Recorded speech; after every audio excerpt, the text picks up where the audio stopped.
stage, Dr. Professor S.C. Jha, the Chairman of Scientific Committee. With a big round of applause, please. Thank you. Honorable Principal Sir, Superintendent Madam, esteemed colleagues, my organizing chairman and other members of organizing committee, dear students, media friends, pharma friends, and everybody present in the audience. It is my proud privilege to invite you all to the prestigious 34th Annual Conference of API Bihar Chapter, which is being held in our great institution, Darbhanga Medical College. Darbhanga has been the site of learning since old days. Who can forget Ashtavakra, Mandan Mishra, and Vidyapati, to name a few among them. And even in the modern times, Darbhanga Medical College has given students, given doctors, and our products from Darbhanga Medical College, the alumni of Darbhanga Medical College, they are practicing in the different corners of India, not only in different corners of India, in different parts of globe, and they are holding the flag of Darbhanga Medical College very high. So, in this conference, we have been able to, we are fortunate that we have got a huge number of, a great number of speakers who are doyens in their field. 78 speakers are there, and along with that, there are the speakers, the faculty who have dealt with workshop which is going on parallel. So, we have got a great opportunity to interact with experts across India, and few of them are from abroad also, and we'll be discussing the recent updates and development. This is the great opportunity to that. And to inaugurate this scientific session, we want our esteemed chief guest, Principal Sir, kindly come to the stage and come to the stage, please.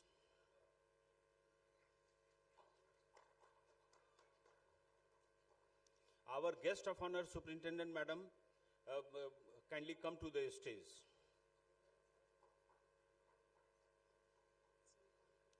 I also request our organizing chairman, Professor U.C. Jha, to grace the stage.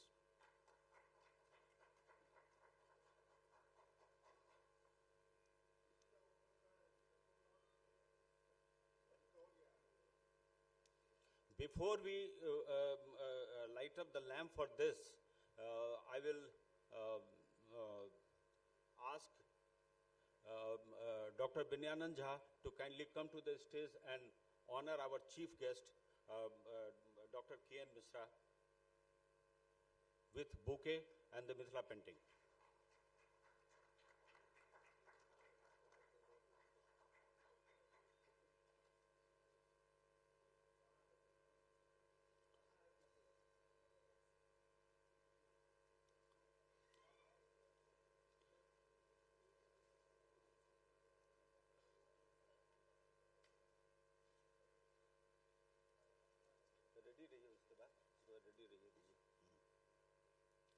Next, I will request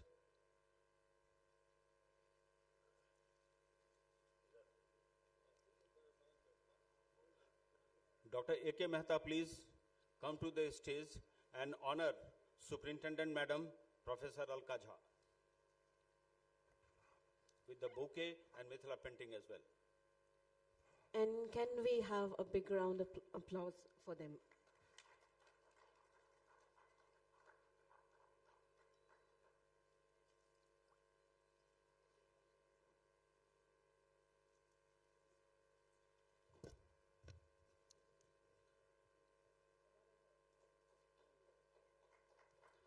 Next, I will request Professor R.K. Das to come to the stage and honor our organizing chairman, who has put a lot of effort in organizing this conference.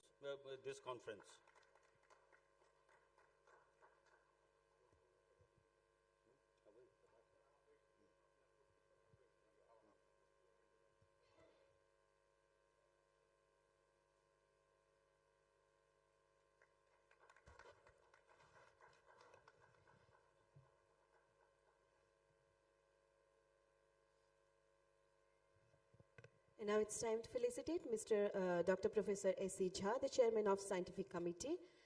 I'd request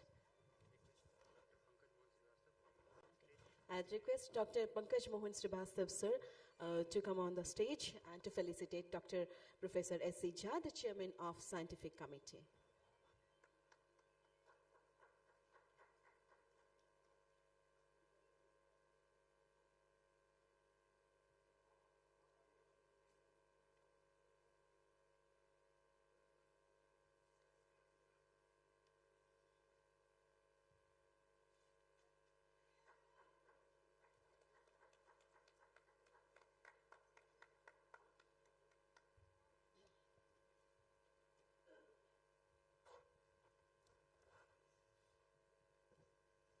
Alright, so it was a beautiful moment, and now we'll proceed to the lamp lighting. Basically, we'll start the stage, we'll start the show with the lamp lighting, and I'll request all the doctors to proceed for the lamp lighting, sir.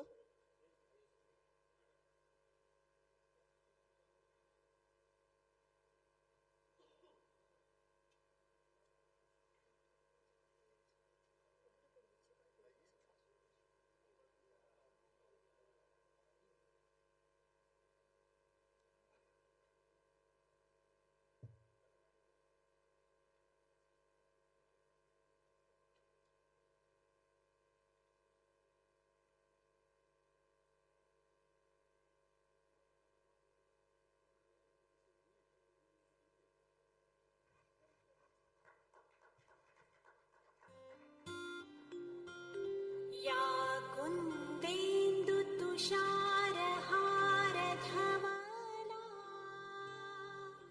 या शुभ्रवस्त्रावृता या वीणावरदण्डमण्डितकरा या श्वेतपद्मासना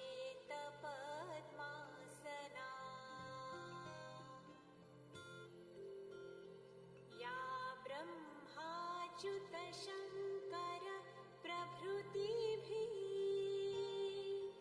देवैः सदा वन्दिता सा मां पातु Saraswati Bhagwati निःशेषजाड्यापहा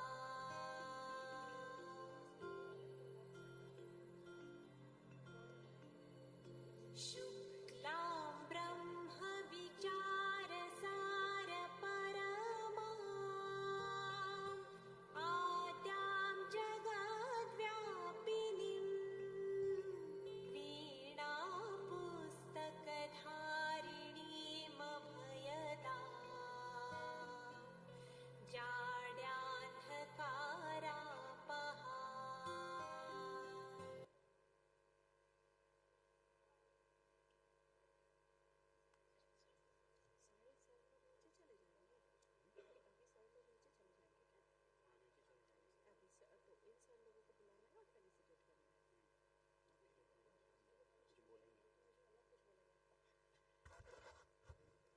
All right, so we have started the show with a beautiful and prosperous lamp lighting with all of you. And now it's time for some speech, some beautiful speech. And for that,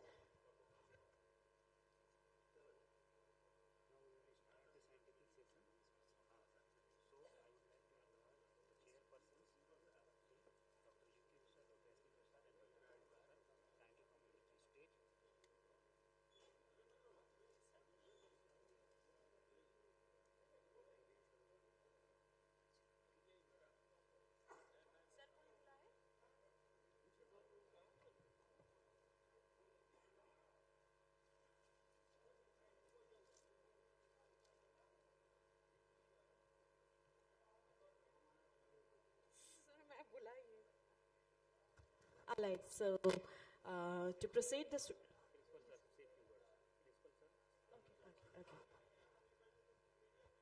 All right, so it's time for a beautiful speech and presentation, and for that, I'd love to call on the stage once again. Please welcome Dr. Professor K.N. Misra, the principal of Darbhanga Medical College, on the dais. And I'd request sir to say a few words about the show, about today's topics.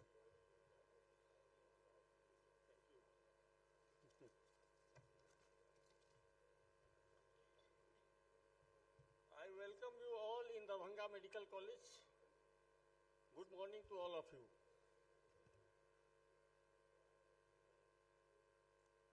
My dear teachers present here and outside the campus in the exhibition or in diet section. Organizing chairman Dr. UC Jha, organizing secretary Dr. R.K. Das, chairman scientific committee Dr. S.C. Jha, esteemed members of the Bihar Chapter of AFI, respected colleagues, distinguished guests, my dear students and representatives of press and media. It's my honor to inaugurate the scientific session of our annual conference, which provides a critical platform for discussing the challenges, advancement and opportunities in modern medical science.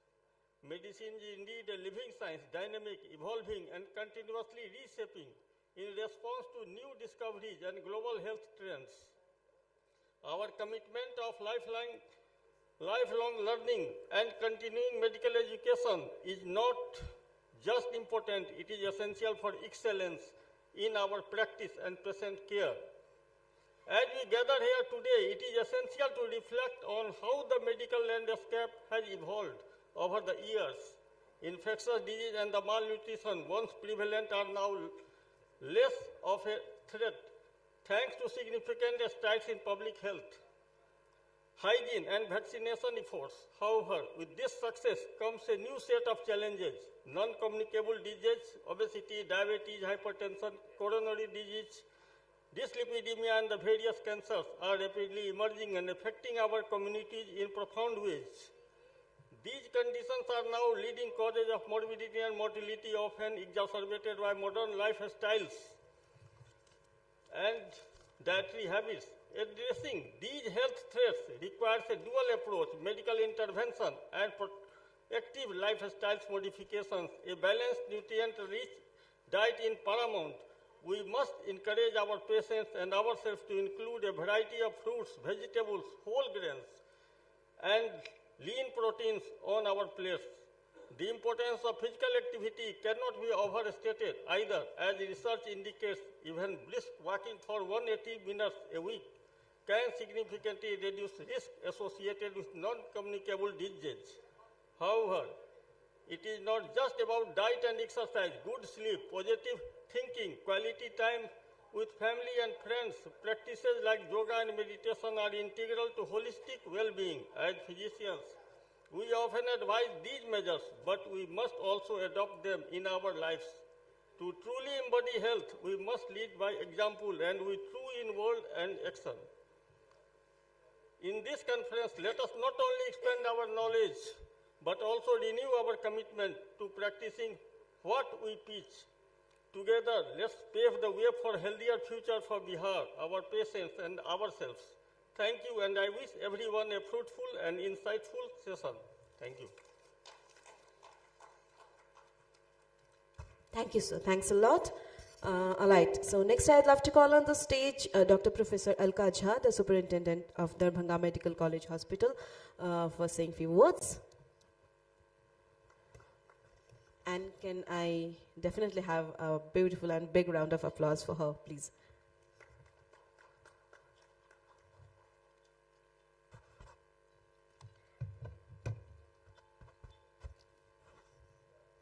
यहाँ हमारे सामने मंच पर उपस्थित organising chairman doctor UC Jha, chairman scientific committee doctor SC Jha, organising secretary doctor RK Das, यहाँ हमारे समक्ष उपस्थित गणमान्य चिकित्सकगण, हमारे स्टूडेंट्स और हमारे अतिथिगण जो बाहर देश विदेश से यहाँ आए हैं। ये हमारे इस कॉलेज के प्रांगण में इस तरह की हमेशा जो कॉन्फ्रेंसेस आयोजित किए जाते हैं उनका अहम योगदान रहता है हमारे हेल्थ केयर को सुधारने में।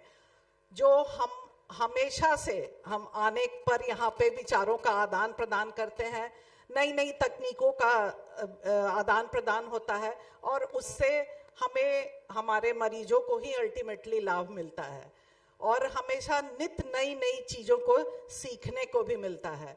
मैं तहे दिल से इन सभी का शुक्रिया अदा करती हूँ और हमेशा से चाहती हूँ कि ये जो मेडिसिन विभाग है, मेडिसिन विभाग से मेरा रिश्ता बहुत पुराना रहा हुआ है, मेरे परिवार से भी और हमेशा से रहा हुआ है।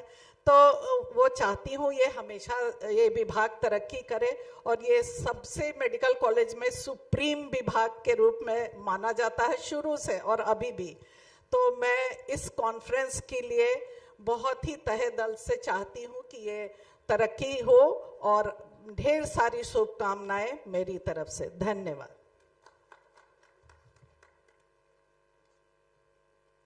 Thank you, ma'am. Thank you. Thanks a lot. All right, next I'd love to call on the stage Dr. Professor U.C. Jha, the Chairman of Organizing Committee, to say a few words. Please be on stage, sir. Thank you.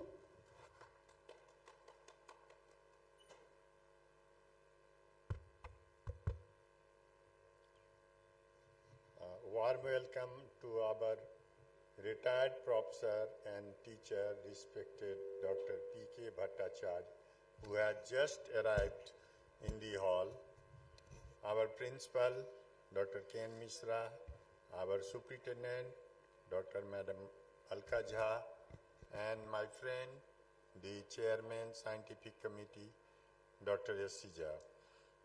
We are here to organize the 34th conference of Bihar Chapter of Association of Physicians of India. And from today up to day after tomorrow, there will be strong and a marathon interactive session. And I am sure all of you will be benefited from that.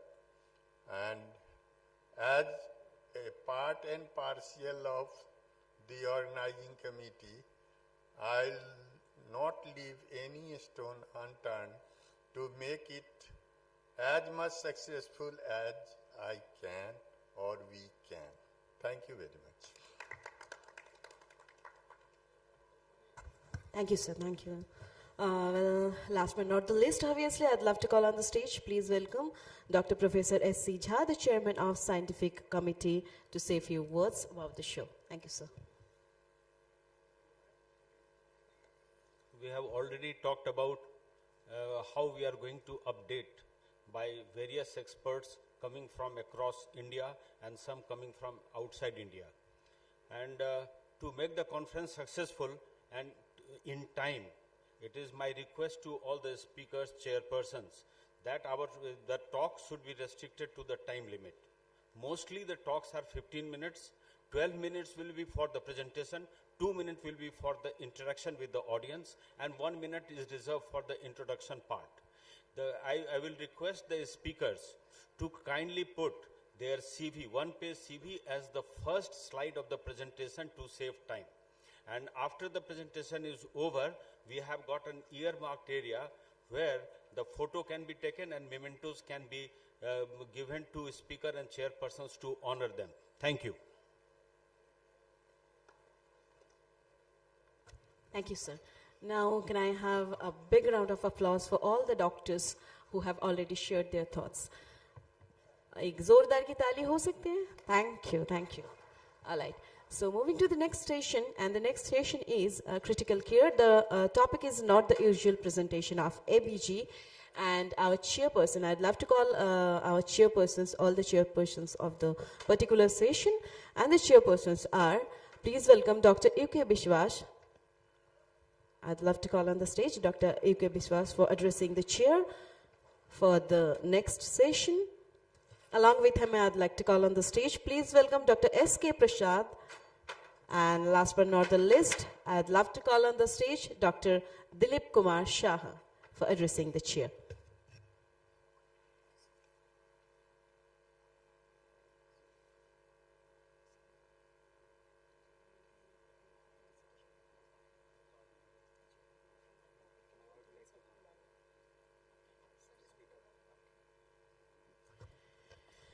All right, now it's time to say a few words, and definitely I'll not say anything.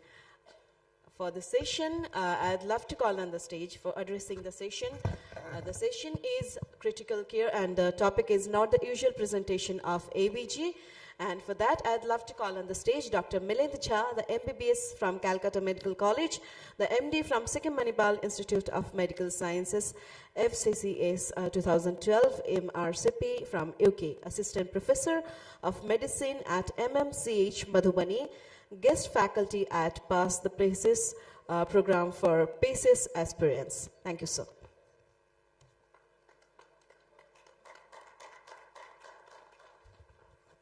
Thank you so much for the kind introduction. It is a pride, pleasure, and privilege for me to be able to represent my city at this forum at the state level. Okay, that's okay. So, before any making any ado, with the permission from the chairpersons, I'd like to start the session. So we'll talk about, a lot has been already talked about ABG, so I'll try to kind of restrict my talk to something which is not usually interpreted when we look at ABGs. So we've come a long way from 1952 or such, where Dr. Severinghorst had first developed the ABG machine. From that, manual techniques to now automated analyzers, which have reduced the time and of the test, have improved reliability and accuracy. And today we are at the doorstep of modern analyzers, which require just about 1 or 2 drops of the patient to do a point of care testing for ABG, which is a great step. So as you can see that the modern analyzers are not just measuring the blood gas parameters, but they are measuring a lot more than that, like hematology and coagulation parameters, like cardiac parameters like troponin I, CKMB, B-type natriuretic peptide, endocrine parameters like beta HCGs. For sepsis, we can check procalcitonin in patients through the ABG machine, and other parameters like bilirubin, along with coagulation parameters like PT, INR, and activated clotting time, etc. Lactate, glucose, creatinine, and urea all give us a very good working idea of the patient's status and the metabolic status when we encounter any patient in the emergency. On the left, you can see a lot of indications that these beautiful parameters have created for a simple blood gas analyzer machine now. But along with that, there are some contraindications. As you can see, there are some absolute contraindications for a blood gas analyzer. For example, if there is a severe peripheral vascular disease at the sampling site. So the idea here is that the contraindication is for the sampling site per se. If the site changes, the indication, the contraindication may not be valid. Local infections or anatomical distortions that complicate access. So there is no really absolute contraindication. If one site doesn't offer the sample, you can always switch to the next site. Relative contraindications are like coagulopathy, thrombocytopenia, especially less than 50,000, where an arterial access might be dangerous. Raynaud's phenomenon, especially for radial artery sampling. And technical challenges like uncooperative patient or those with difficult access due to obesity, shock, tremors, contractures, fractures, etc., requiring careful consideration and alternative approaches. So here you can see that other than contraindications, the same ABG techniques can carry a lot of drawbacks and a lot of disadvantages. So we want a highly reliable test which gives a test result in a very short amount of time. So that requires highly trained personnel, and the costs increase. So limits efficiency and increases cost due to skilled labor needs. So there are very few people who can actually handle and do sampling for a good ABG analysis. And on the right side, you can see a lot of risks and side effects. Out of all these risks and side effects, I would like to elaborate or actually say that there is one side effect that I'm really wanting to say is the performance of the Allen's test, which is very, very important. We really, in a lot of situations, we don't perform the Allen's test and the patient actually ends up having a gangrene. So please be very careful when you're sampling the radial artery. And we have to reduce these risks and drawbacks. The ABG has further evolved. It has come from, we are now taking, to reduce the problems associated with skills, we are now taking venous and arterialized capillary samples to evaluate ABG. There is inline continuous ABG monitoring and use of optodes, which have improved the accuracy and timing for ABG analysis. However, in India, it's a different story. There are limited resources with lack of skilled professionals, inadequate infrastructure and unmet need for proper training, and rising costs with poor paying capacity of the patient. So that basically is kind of precluding the, highly costly and highly skilled ABG services to the patients. So the patients are not still able to avail these highly evolved ABG services. So ultimately, we are still stuck with the age-old site selection and sample selection, transport, and reporting and interpretation of the ABG in India and specifically in resource-limited settings. This slide took me the maximum amount of time, but I will take the least amount of time to talk about it because this is the usual interpretation technique of ABGs, which everybody knows. So I will not concentrate on that. We will talk about something which is not usual. This is in a more busy slide. It gives you all the formula, the mnemonics which you need to remember as a PG for calculating or interpreting an ABG. So this is a case scenario that I have created especially for PGs. If there are PGs, please try and interact with me when I'm trying to ask a question. So there is a 70-year-old female patient who has come, which is a known case of COPD, presents with shortness of breath for 2 days, with associated history of fever and productive cough. She has come with the parameters of pH of 7.42, 90 millimeters of PO2, 36 PCO2, 22 of TCO2, total CO2, calculated bicarb of 21, and SaO2 of 65%. Hemoglobin, creatinine are normal. Lactate is 1.6, which is high. Anion gap is 14, which is high, and our base excess is -3, which is low. So, what do you think is the diagnosis? I have kind of highlighted the abnormal values here. So, what do you think is the diagnosis? Anyone? Or we will not take a lot of time here.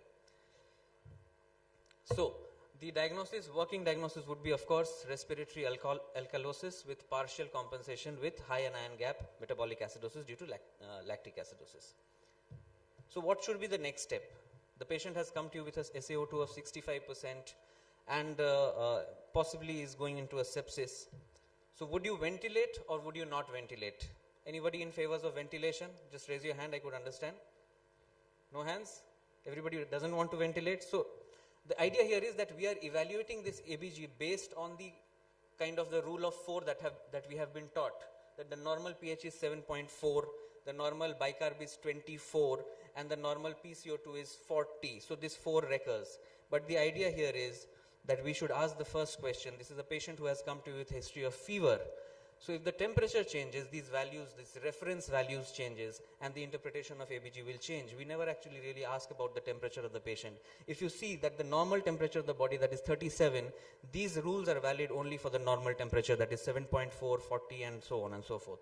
If the temperature changes, the reference value changes, the interpretation will change. So I request everybody to always keep in mind the basic baseline temperature of the patient while taking the sample.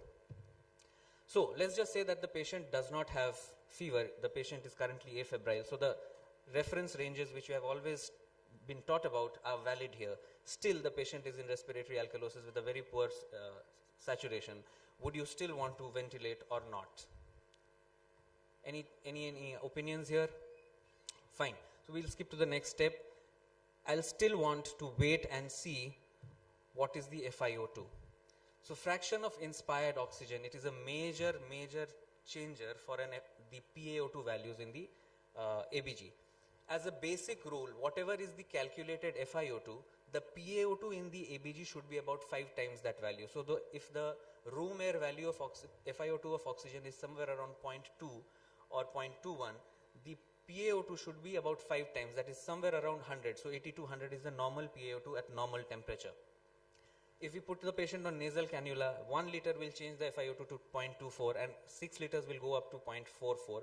And I've put the FiO2 values that other oxygen delivery devices give you. And accordingly, the PaO2, expected PaO2 will change. So if a patient has come to you with a PaO2 of say 300, you should always ask, what is the FiO2 of the patient?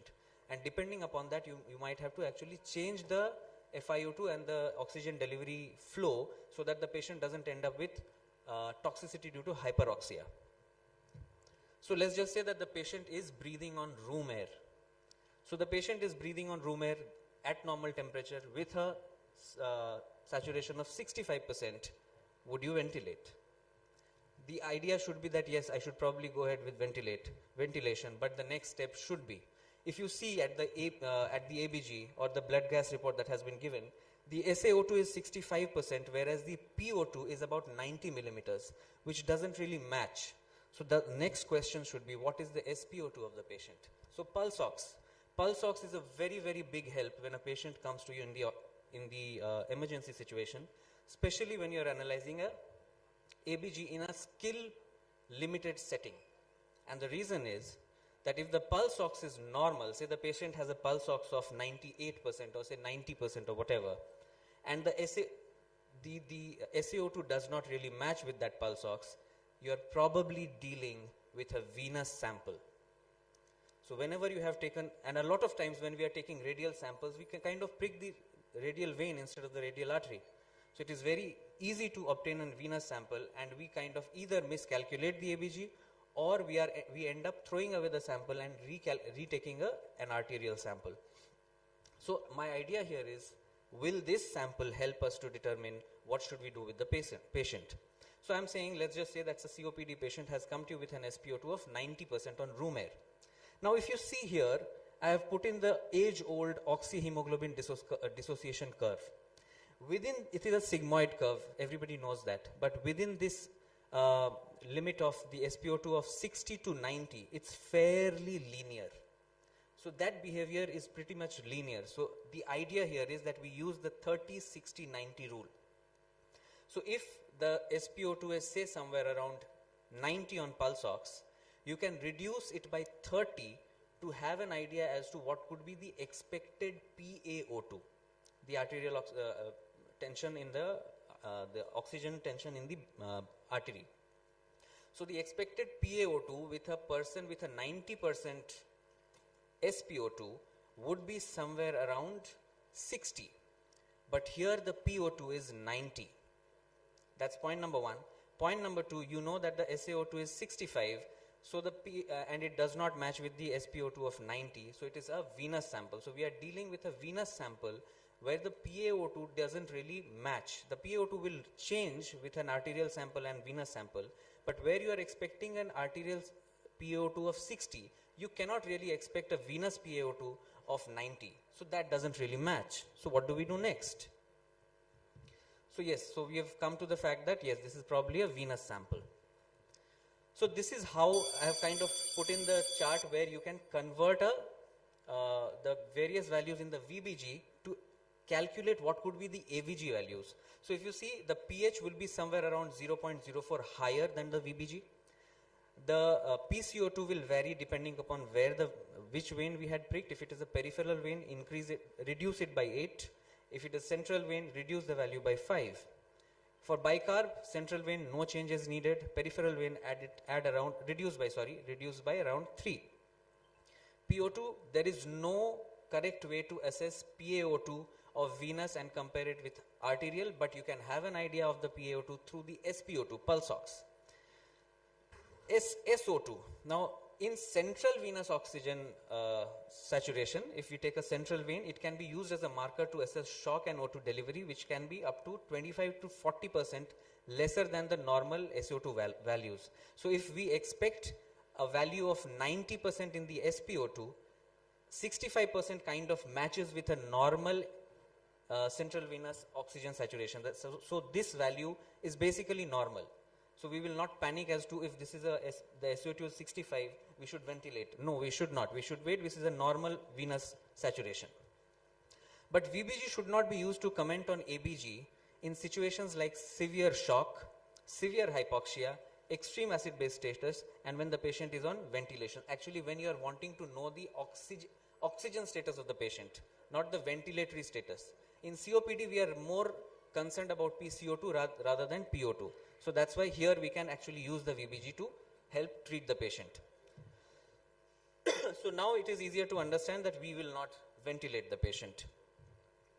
But Here, as you had seen, that still the PaO2 does not fit with our values. So why is it so high?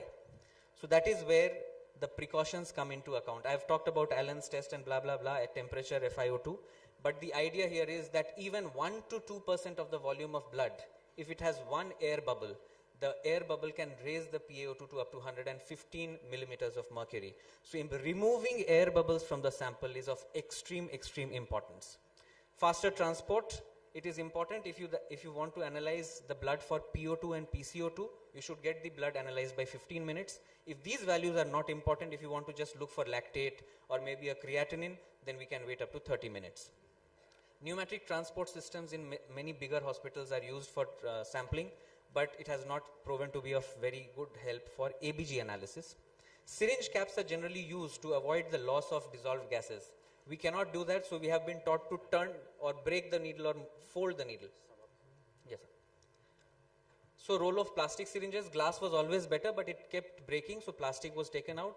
But plastic syringes, they have higher permeability at lower temperatures, and therefore high density polypropylene syringes are coming up, which have better permeability characters. Future directions is use of artificial intelligence and wearable technologies. So the summary here is that ABG is the most commonly ordered test in intensive care units. It is costly and contributes to iatrogenic anemia. We have to be careful about this in resource limited settings. I'll just finish in just 10 seconds. So sampling is done in a study done in US. It is done at an average of 4.8 to 8.5 times per patient per day. And a study was done where a lot of time sampling was done for many reasons, but it was seen that around 33 to 60%, 66%, almost half of that tests may not be actually clinically justified. In India, we do not have the luxury. Therefore, judicious use of resources is imperative, hence proper training remains key. We can utilize potentially discardable non-arterial or venous samples to our benefit, especially for assessing pH, PCO2, bicarb, along with other parameters. However, for assessing PaO2, that is not the best way. So ABG can be equated as VBG plus SpO2 and a transcutaneous PCO2 probe and EtCO2 probably in ventilated patients in resource limited settings. Arterialized samples from earlobes and fingertips and dorsum of hands can help to reduce the skill related problems with ABG. And lastly, in case of delays expected to be more than 10 minutes, for analysis, especially in government setups like ours, cooling on ice cold baths with an high density polypropylene syringe can actually help reduce the gases through permeability issues and may help to still utilize the sample for our ABG. Thank you. Thank you so much. I hope this was worth your time.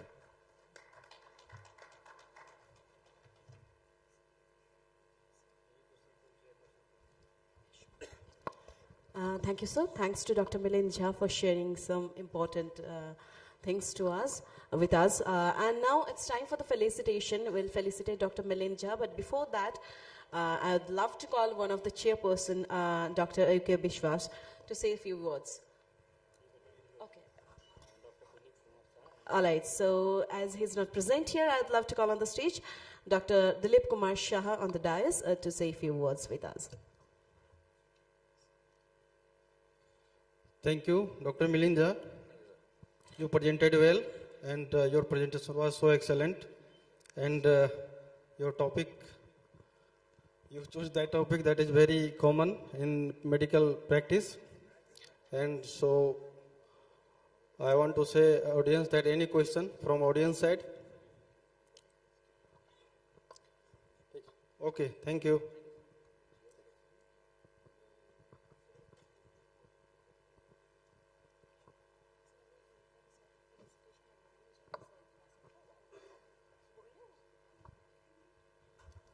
All right, so I'd request Dr. Milind Jha to come over the felicitation zone. Well, now it's time for the felicitation. After such a beautiful presentation, it's time for the felicitation. It's time to felicitate Dr. Milind Jha with a beautiful bouquet. And ladies and gentlemen, can I have your kind attention, please?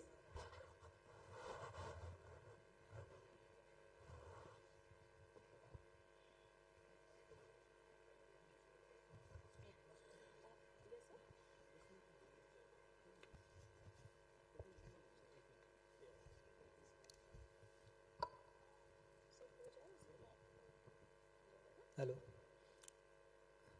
I call to Dr. Bhavi Thakur for the presentation.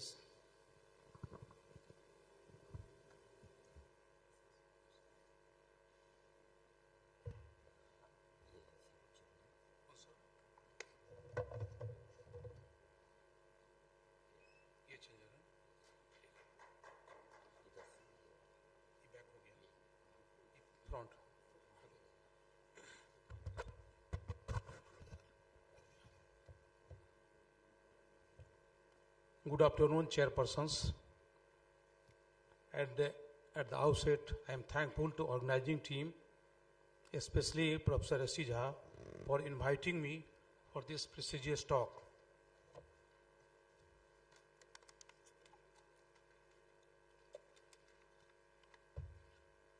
It is always pleasant to come in the alma mater. Just 5 months ago, I came here and presented a paper. Now, my topic is colchicine, a game changer in the management of acute coronary syndrome. Very simple and a very cheap molecule. I will show a few slides how this is. So, inflammation is a key contributor to cardiovascular system, and colchicine, derived from the plant saffron, has been used for the centuries for swelling and gout. Recent studies highlighted colchicine's anti-inflammatory benefits in cardiovascular system disease, including recurrent pericarditis and coronary artery disease. So first that happened in pericarditis in 2010. And notably in 2013, clinical trials have shown low-dose colchicine provided significant benefits in reducing complications after angioplasty. So I would like to show a few slides before I actually go on the colchicine. The premature CAD is widespread in India and affects 2/3 of patients at tertiary center. And actually there are various hyperlipidemias. But still the major focus is LDL cholesterol. We sometimes forget others. And the sad aspect is mostly Indians having less LDL cholesterol. So we focus should be on non-SDLC and others like lipoprotein A, B. Another slide I have put from JAPI 2024 September edition. There is a sample of 500 patients in Mumbai, and they were given 40 milligram rosuvastatin. And after a few months, they only 42% achieved the goal of LDL cholesterol. Again, ezetimibe added 10 milligram, additional 43% achieved. So, there was a need of adding other like bempedoic acid, PCSK9 and inclisiran to achieve the goal. So how many of we prescribe with this dose, 40 milligram rosuvastatin, and still getting only 42% result? So definitely there is a need of something more. So this is a very old molecule, colchicine, 500 before BC, and the actual came in the 18th century. That was used in Germany for dropsy, and 1970 for familial Mediterranean fever, USA. And 2010, there is a great landmark study in pericarditis in Italy. And later on, up to 2020, Australia, Canada, Netherlands, they tried, and they have various recommendations in atherosclerotic cardiovascular disease. And in 2023, US FDA approved for targeted anti-inflammatory therapy for atherosclerotic cardiovascular disease. So how this inflammation causes? The endothelium activation promotes release of oxygen-free radicals and matrix-degrading metalloproteinases, and also breakdown of plaque stabilizing through collagen-mediated deterioration of the fibrous cap. So this leads to pro-inflammatory cytokines are key players in the triggering endothelial and neutrophil activation, leading to plaque rupture and ACS. So this is LLRP3 inflammasome is a crucial part of innate immune system found in myeloid cells such as neutrophils. And how this is activated in two phases, LRRPPs in plasma is a priming triggered by cholesterol crystals in unstable plaque, and activation then leads to secretion of active interleukin 1B, 1L18, both linked to plaque destabilization. So this activation of LRRP in plasma promotes inflammation, destabilizes plaques, and increases the risk of cardiovascular disease. Now this is what I talked. This is a very busy slide, so I cannot explain all this. What to just learn from this is the cystic inflammation leads to impaired fibrinolysis, and on the other hand, from the left hand side, disturbed flow, low shear stress, and inflammation I talked earlier. So all these lead to collagen poor, weakened fibrous cap, and thrombosis. So now colchicine is lipid soluble drug absorbed by jejunum and ileum with potent inflammatory action. It inhibits microtubule formation by binding to tubulin, which reduces the activation of leukocytes and suppresses in plasma, in LLRP in plasma. So it effectively reduces cytokine production and interrupting the inflammatory cascade. It also lowers CRP levels, a marker of inflammation in ACS, and helps to mitigate cardiovascular damage. Though through its mitotic inhibitory effects, colchicine can stabilize plaques and reduce the likelihood of plaque rupture. This is how the colchicine acts, as shown by this cartoon, acts on various sites like microtubule polymerization, NF capillary activation, NLRP in plasma activation. So all these sites are affected by colchicine. And not only that, pro-caspase 1 and activation of immune response inflammation zone all are taken care by the colchicine. This is very good slide. So colchicine first approved, USA FDA approved anti-inflammatory therapy. So look, if the patient is of acute coronary syndrome and within 30 days, then if possible do percutaneous vascularization and screen for contraindication when not to prescribe colchicine like EGFR, severe drug-drug interaction, thrombocytopenia, leukopenia, inflammatory bowel disease. These are the, some relative contraindications. Then optimize lowering blood pressure, lipid lowering, metabolic therapies, and then screen for HSCRP. If it is less than, is more than 2, start colchicine, just 5.5 milligrams daily. And there is a need of further monitoring for gastrointestinal intolerability, adverse effects, new drug-drug interaction, kidney function, and others. And there are some consideration, like colchicine can be initiated during hospitalization. Multiple risk factors must be seen and avoid combination the strong CYP3, 4A, and G gap, but can utilize with high intensity atorvastatin or rosuvastatin. So it is effective, affordable, well-tolerated anti-inflammatory drug, proven in stabilizing atherosclerotic plaques with reducing inflammation in acute coronary syndrome patients. Clinical sites like COPE and CORE study, particularly important in pericarditis, that has reduced pericarditis in that become evident in Italy in 2010. And it is proven efficacy in various cardiovascular conditions. Colchicine offers promising potential for improving long-term outcome in high-risk ACS patients.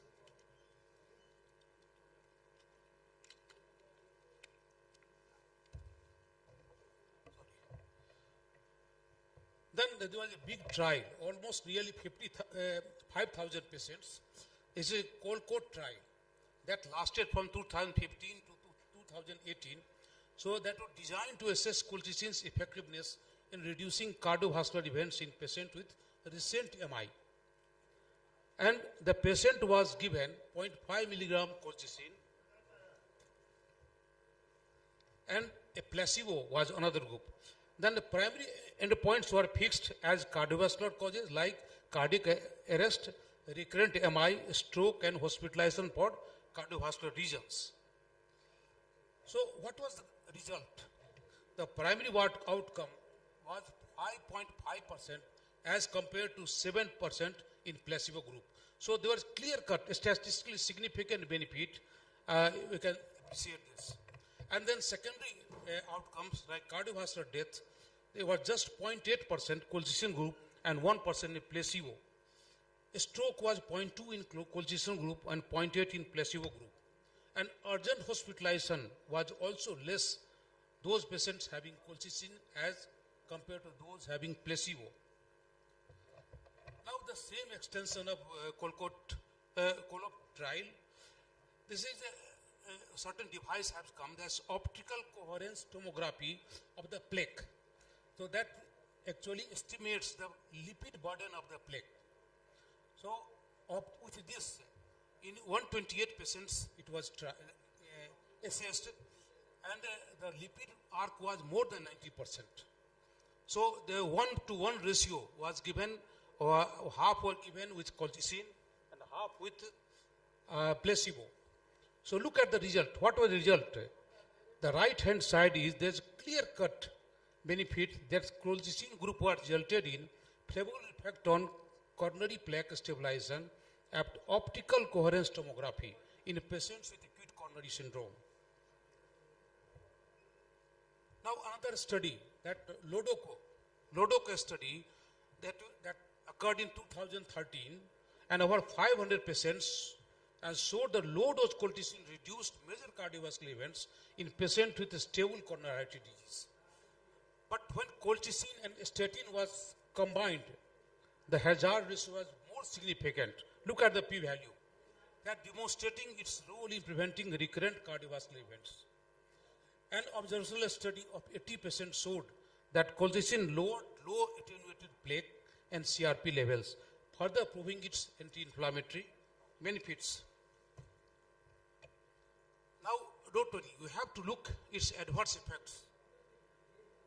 The Colcott trial also showed the adverse effects were not much as compared to placebo, 16% versus 15.8%.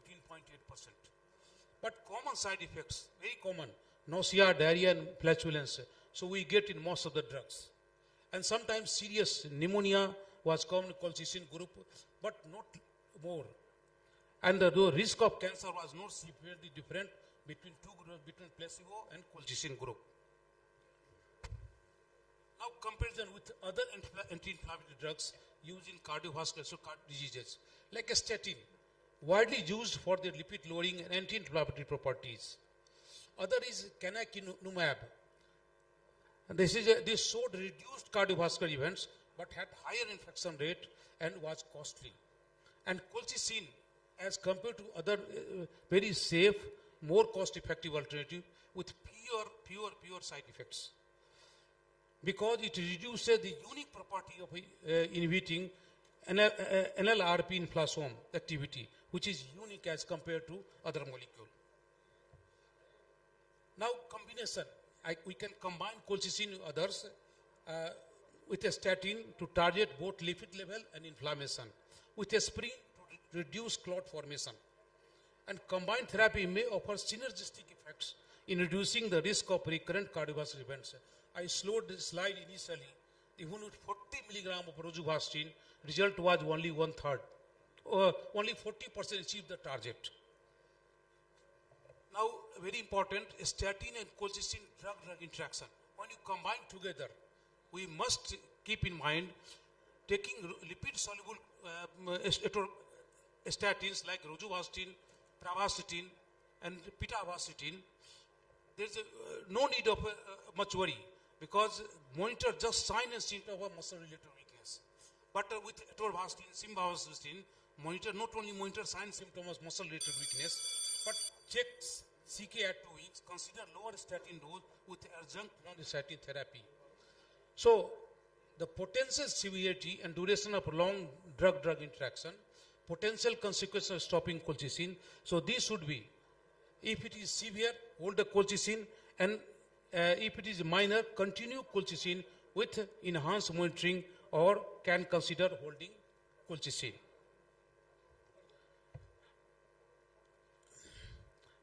Now, other therapy I all discussed, like aspirin, statin, are so this can be all statins therapy. This can all be combined.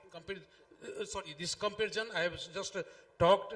This is safer, and among all, this is a safer molecule as compared to others.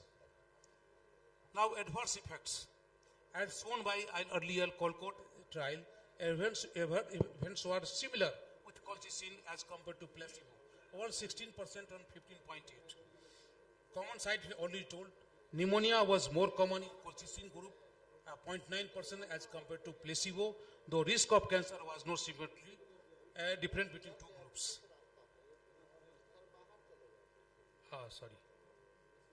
Yeah. So, what about different subset of patients? Diabetes, inflammation, just one slide more. Diabetes, inflammation is heightened, making colchicine particularly beneficial. Smokers, chronic inflammation from smoking exacerbates cardiovascular risk, and colchicine may help reduce these. Elderly patients is a well tolerated and can be safe option for managing cardiovascular disease in older population. There are certain limitations I was told. So, Chairperson, I will summarize this. This is emerging indication. There is emerging indication for colchicine use in atrial fibrillation, coronary artery disease, stroke on the basis of cardiovascular inflammation. Colchicine may potentially become an important addition to a standard cardiovascular therapies. Recently, US FDA, European Society of Cardiology, other leading global societies have included this as a potential drug. And large ongoing trials will further clarify how best to use this old therapeutic agent in a cardiovascular disease in a safe and effective manner. Thank you.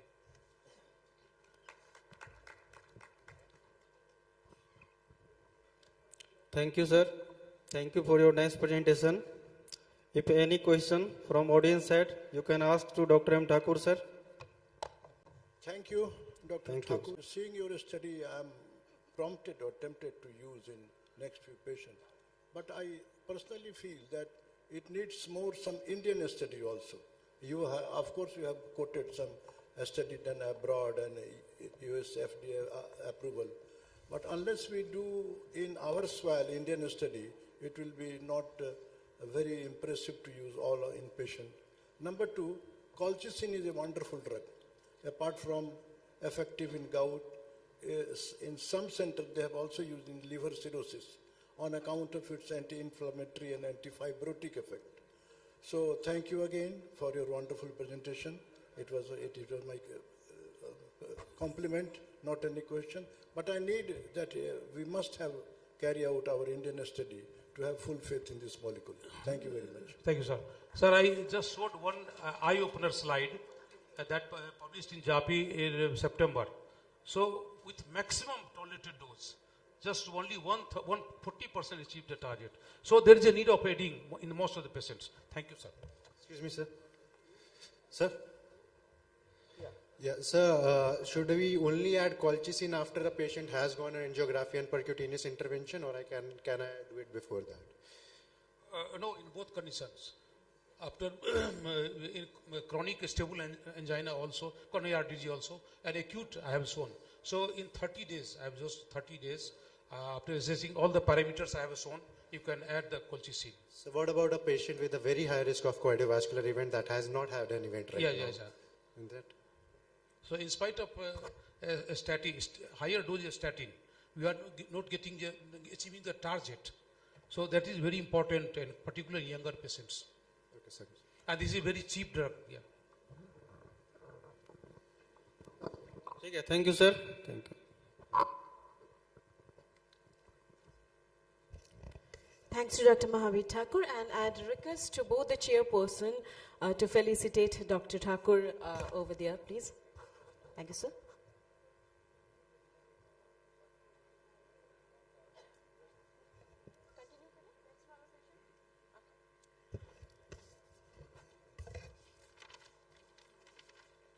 And with that, moving to the next session.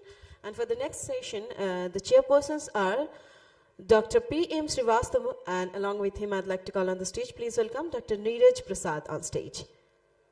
With definitely a big round of applause. I'd love to call Dr. P.M. Srivastava and Dr. Neeraj Prasad as the chairperson of next session.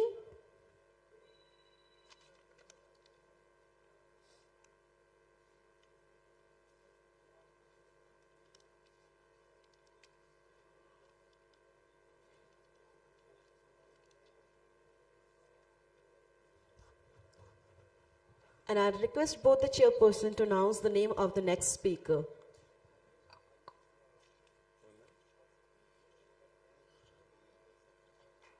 Dr. Sunil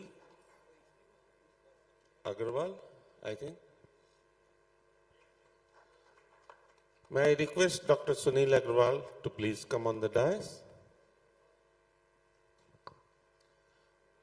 Dr. Sunil Kumar Agarwal is done MBBS from Magad University and has done his MD from Patna. He is at the moment Associate Professor, Department of Respiratory Medicine in PMCH. And he is also a consultant at Allergy and Sleep Clinic, Dinkar Golambar. Thank you. Thank you. First, thanks to organizing team of Bapicon 2024, especially SC Jha for inviting me. We have spent 1/3 of my life in sleep because 8 hours are the ideal time for sleep. So in 24 hours, we spend 1/3 of my life. And so we have give more time to know about the sleep. In USA, all driving license is issued after doing sleep test because 2 to 5% of our population are suffering from sleep disorders. Overview of sleep. What happens when we sleep? What happens when we don't get enough sleep? What interferes with sleep?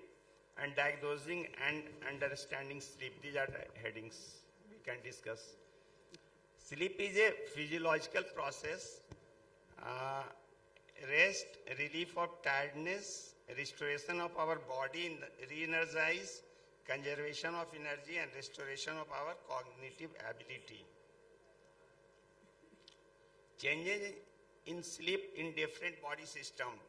Because sleep apnea is a hypoxic state, or when hypoxia occurs, there is increase in sympathetic drive and rise in blood pressure.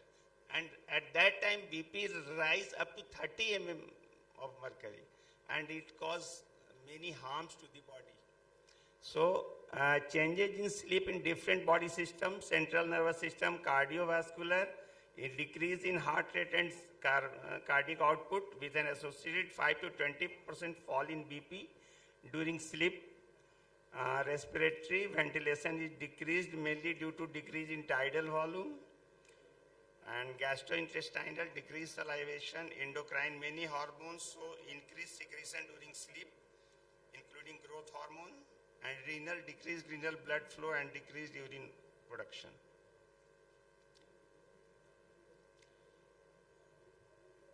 Why do we sleep is still largely unknown.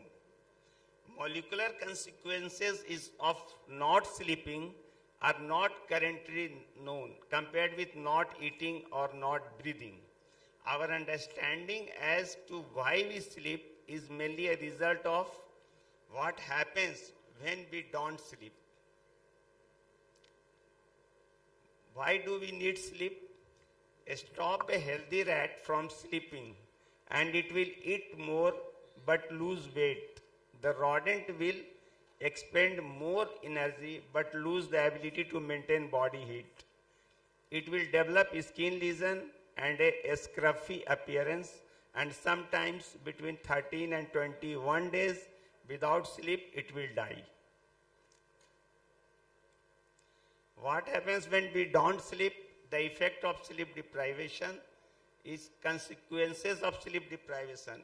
that is decreased alertness, increase in irritability, lethargy, lack of concentration, judgment, decline in productivity, higher risk of anxiety, depression, traffic accident, obesity, severe risk, diabetes. Sleep deprivation and metabolic function. Some background, the prevalence of diabetes and obesity is increasing at an alarming rate worldwide, and the reason for this pandemic are not fully understood. Chronic sleep curtailment is a behavior that has developed over the past 2 to 3 decades. In 1960, a survey study found average sleep time to be 8 to 8.9 hours, while in 1995, this had dropped to 7.4 hours. Sleep time is decreasing year by year. A greater percentage of adult Americans report sleeping 6 hours or less in 2004 than in 85. Today, more than 30% of adult men and women between the ages of 30 and 64 years report sleeping less than 6 hours per night. The decrease in average sleep duration in the US has occurred over the same time period as the increase in the prevalence of obesity and diabetes. Sleep duration and weight gain over 15 years period. Contributing factors to poor sleep. Getting a good night's sleep, maintain regular bedtime and awakening time, do not nap during the no alcoholic beverage, avoid caffeinated beverage afternoon, do not smoke before bedtime, do not exercise within 3 hours of bedtime, do not use the bed or bedroom for anything other than sleep and sexual activity, avoid mental stimulation 1 to 2 hours prior to sleep for good sleep. Common sleep disorders, insomnia, narcolepsy, restless leg syndrome, periodic limb movement, and parasomnias. Sleep architecture, 3 behavioral states: wakefulness, rapid eye movement sleep, non-rapid eye movement sleep.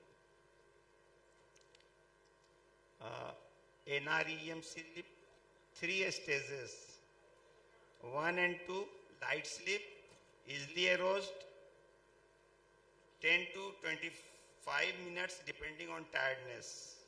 It is a stage 1 and 2. And stage 3 is deep sleep, very high threshold arousal, up to 40 minutes duration. REM sleep, it is a deep sleep stage, EEG activation, muscle atonia, burst of rapid eye movement, not divided into stages, but distinction between tonic and phasic aspects. Mental activity usually associated with dream. Short hand definition is a highly activated brain in a paralyzed body.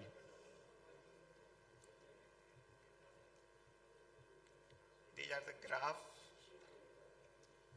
Normal sleep, 7 to 9 hours.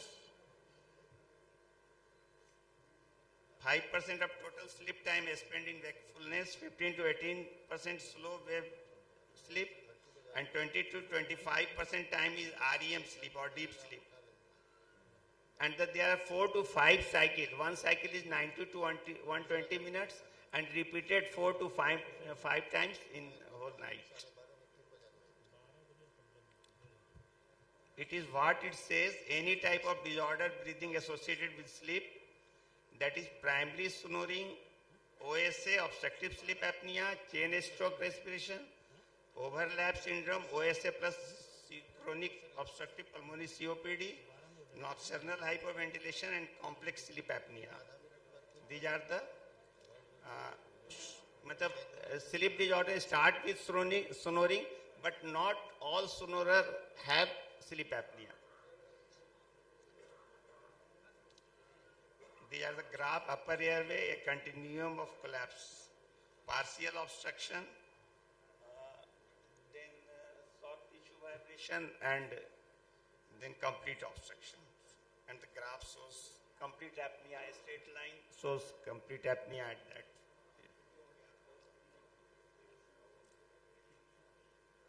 Primary snoring, the vibration of respiratory structure and the resulting sound due to obstructed air movement during breathing while sleep. One of the primary symptoms of obstructive sleep apnea, however, snoring can be present without apnea. Snoring can reach up to 70 decibels, as loud as vacuum cleaner or hair dryer. Predisposing risk factors: alcohol or sleeping tablet, being overweight, cold allergies, nasal polyp, damaged or crooked nasal septum, smoking, and sleeping supine. Patient get benefited when sleeping prone. Primary snoring impacts social marital disharmony, quality of life, restricted lifestyle, health, increased risk of heart attack and stroke, carotid artery atherosclerosis, disrupted sleep, daytime sleepiness, and poor concentration. Primary snoring, that is common, less than or equal to 50% of all adults snore at least occasionally. 30% of adult and 60% of men over the age of 60 years are habitual snorers. More common in men than in premenopausal women. May be due to a greater tendency to male upper body fat deposition. After menopause, female fat distribution becomes more male-like and the prevalence of snoring in women approaches that seen in males. Obstructive sleep apnea, characterized by repeated episode of collapse and the reopening of the upper airway during sleep, occurring at a rate of 5 or more per hour. Main symptom of the disease are snoring, witnessed apnea, restless sleep, and daytime sleepiness. Central apnea, repeated episode of central apnea occurring more than 5 per hour. Person is frequently unaware that they have sleep disorder breathing. Symptoms may include excessive daytime sleepiness, insomnia, and frequent arousal. Nocturnal hypoventilation, a reduced rate and depth of breathing during sleep, occurs as a result of a loss of muscle tone during sleep and especially during REM sleep. Often occurs in patients with chronic obstructive pulmonary disease, neurological impairment, restrictive disease, and obesity. OSA is a breathing disorder during sleep when the muscle at the back of the airway relax and the upper airway partially or completely collapses, leading to obstruction in breathing and restrict airflow.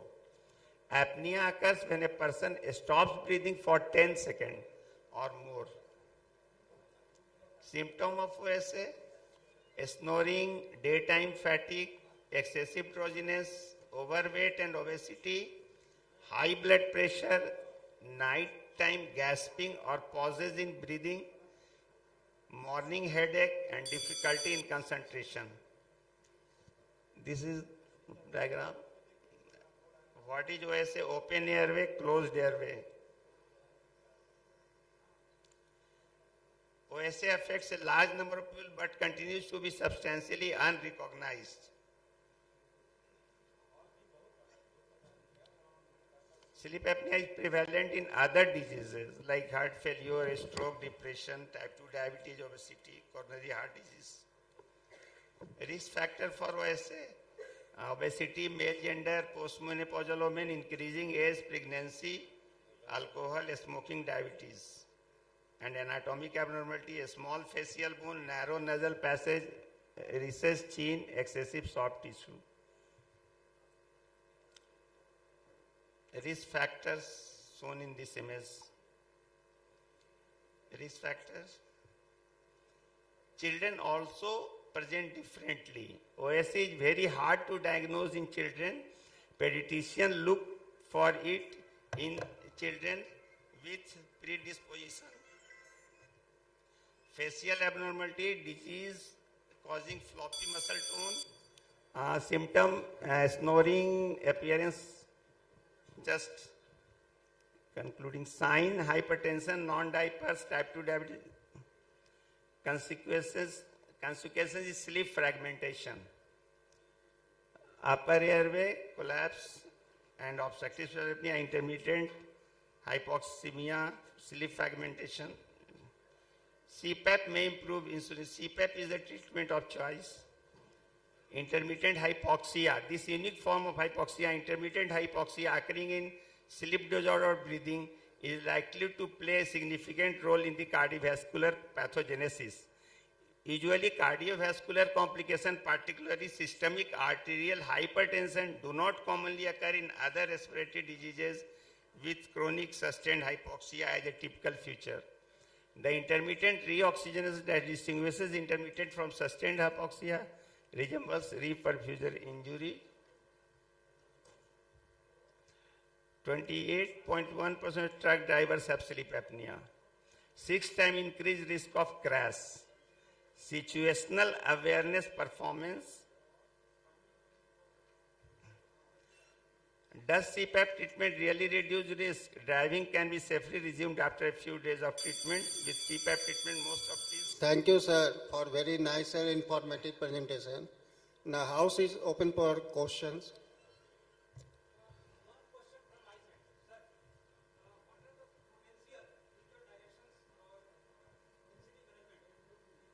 Sleep management. Once I repeat the question, potential future directions for sleep focused intervention in NCD. It is very unseen disease, very least important, but 2 to 5% or especially obese person who are snorer must go for sleep study. No, sir, I am asking what is the future potential direction regarding sleep management of NCD cases. What things which can come, which are new. Actually, 1/3 of school-going children are obese in Delhi. A study comes, 1/3, and their future going to burst. We have to reduce obesity at the school level so that in future. Is there any mobile app or AI-empowered machine learning or like these things which can track sleep pattern yes, of a sleep that study, I want to sleep study के लिए कुछ chips आया, you can लगा के हम लोग sleep study कर सकते हैं very easily at home, and we can detect in more than 95% cases at home study only. Okay, sir. Thank you. And very easy to diagnose.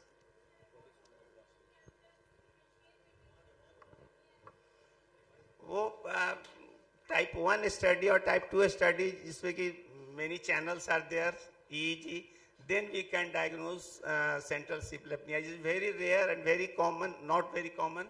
So the common apnea is obstructive sleep apnea, and we can diagnose by level 3 study at home only.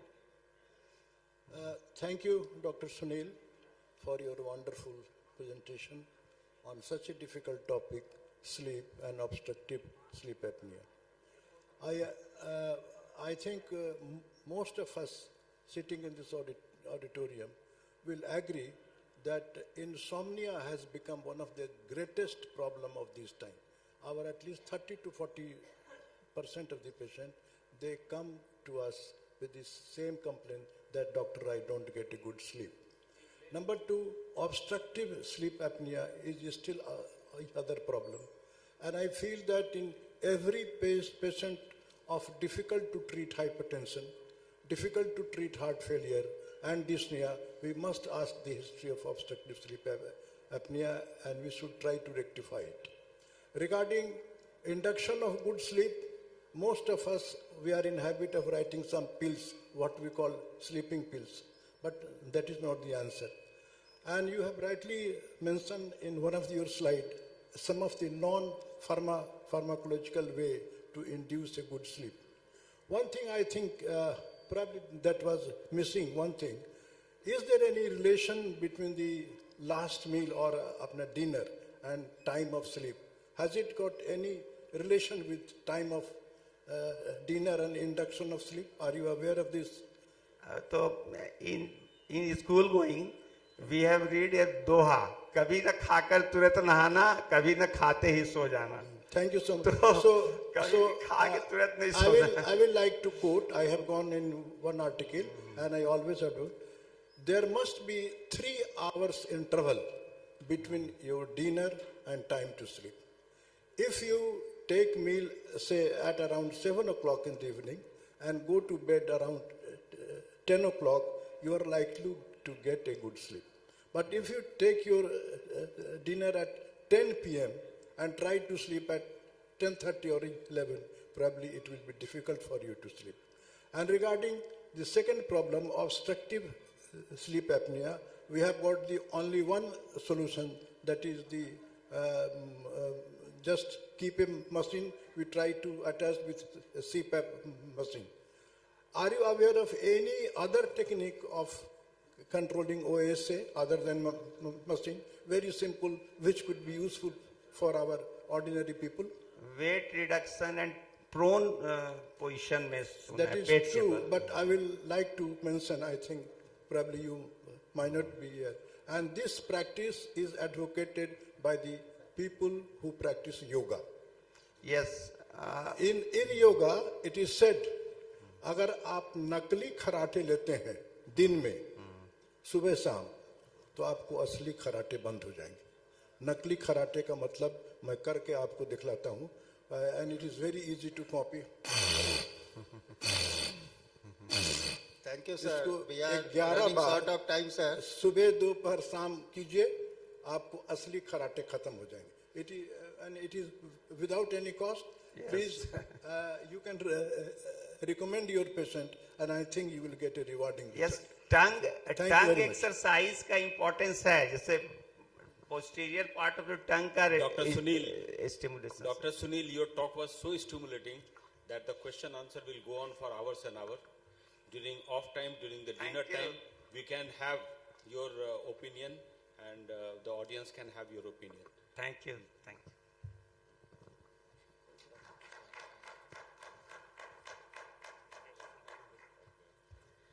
Thanks to Dr. Sunil for sharing such beautiful thoughts. And now I'd request both the chairperson to felicitate Dr. Sunil Agarwal. Over there, please. Thank you, sir. And now moving to the next session. For the next session, I'd love to call as a chairperson on the stage, please welcome Dr. K.K. Singh. Along with him, I'd love to call on the stage, please welcome Dr. R.K. Dash. And last but not the least, I'd love to call on the stage Dr. A.K. Gupta. Please be on stage, sir.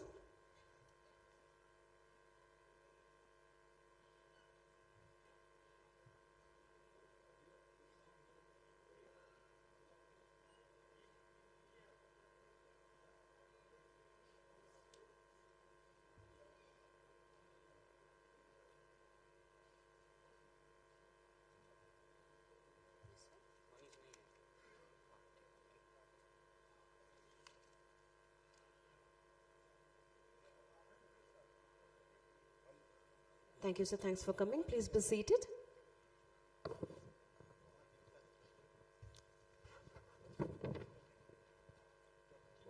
And now I'd request both the chairperson to announce the name of the next speaker. Thank you, sir. Good afternoon, everybody. Now, it's my proud privilege to invite one of our close colleague and friend of us, Dr. Jyoti, who is at the moment HOD at All India Institute of Medical Sciences at Patna, and he will be giving a talk on very interesting topic, worth knowing for everybody, antibiotic stewardship program at a tertiary care center. Very interesting topic. I will like to request everybody to hear his talk very carefully. Thank you, Dr. Jyoti. Please proceed. Thank you, sir. Respected chairpersons, Professor HOD, Medicine, Organizing Secretary, senior professors, senior faculty members, postgraduate students. The topic allotted to me is regarding antibiotic policy. So I thought it would be better to present here, and I will finish my talk within the stipulated time. So to begin with, the term antimicrobial stewardship, what is it?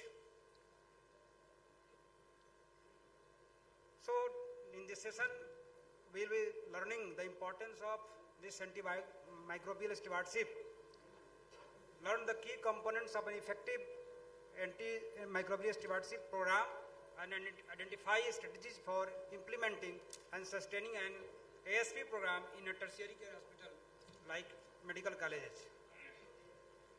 So to begin with the definition, it is a coordinated program that promotes the appropriate use of antimicrobials such as antibiotics, antivirals, antifungals, and to improve patient outcomes, which will reduce the antibiotic resistance and minimize adverse effects. According to WHO, the definition is coherent set of actions promoting the responsible and judicious use of antimicrobial agents to preserve their effectiveness and minimize harm. CDC definition is more precise. It is the right antibiotic for the right dose, for the right duration, for the right diagnosis, and for the right patient. So please remember this definition. This is quite important line. So why we need AMS at all? Why? What is the importance of this antimicrobial stewardship? Why this is for? This is for to optimize the antimicrobial use. Number one, to improve the patient outcome, to reduce the antibiotic resistance, to minimize the adverse effects and the cost effectiveness, improve healthcare quality and safety.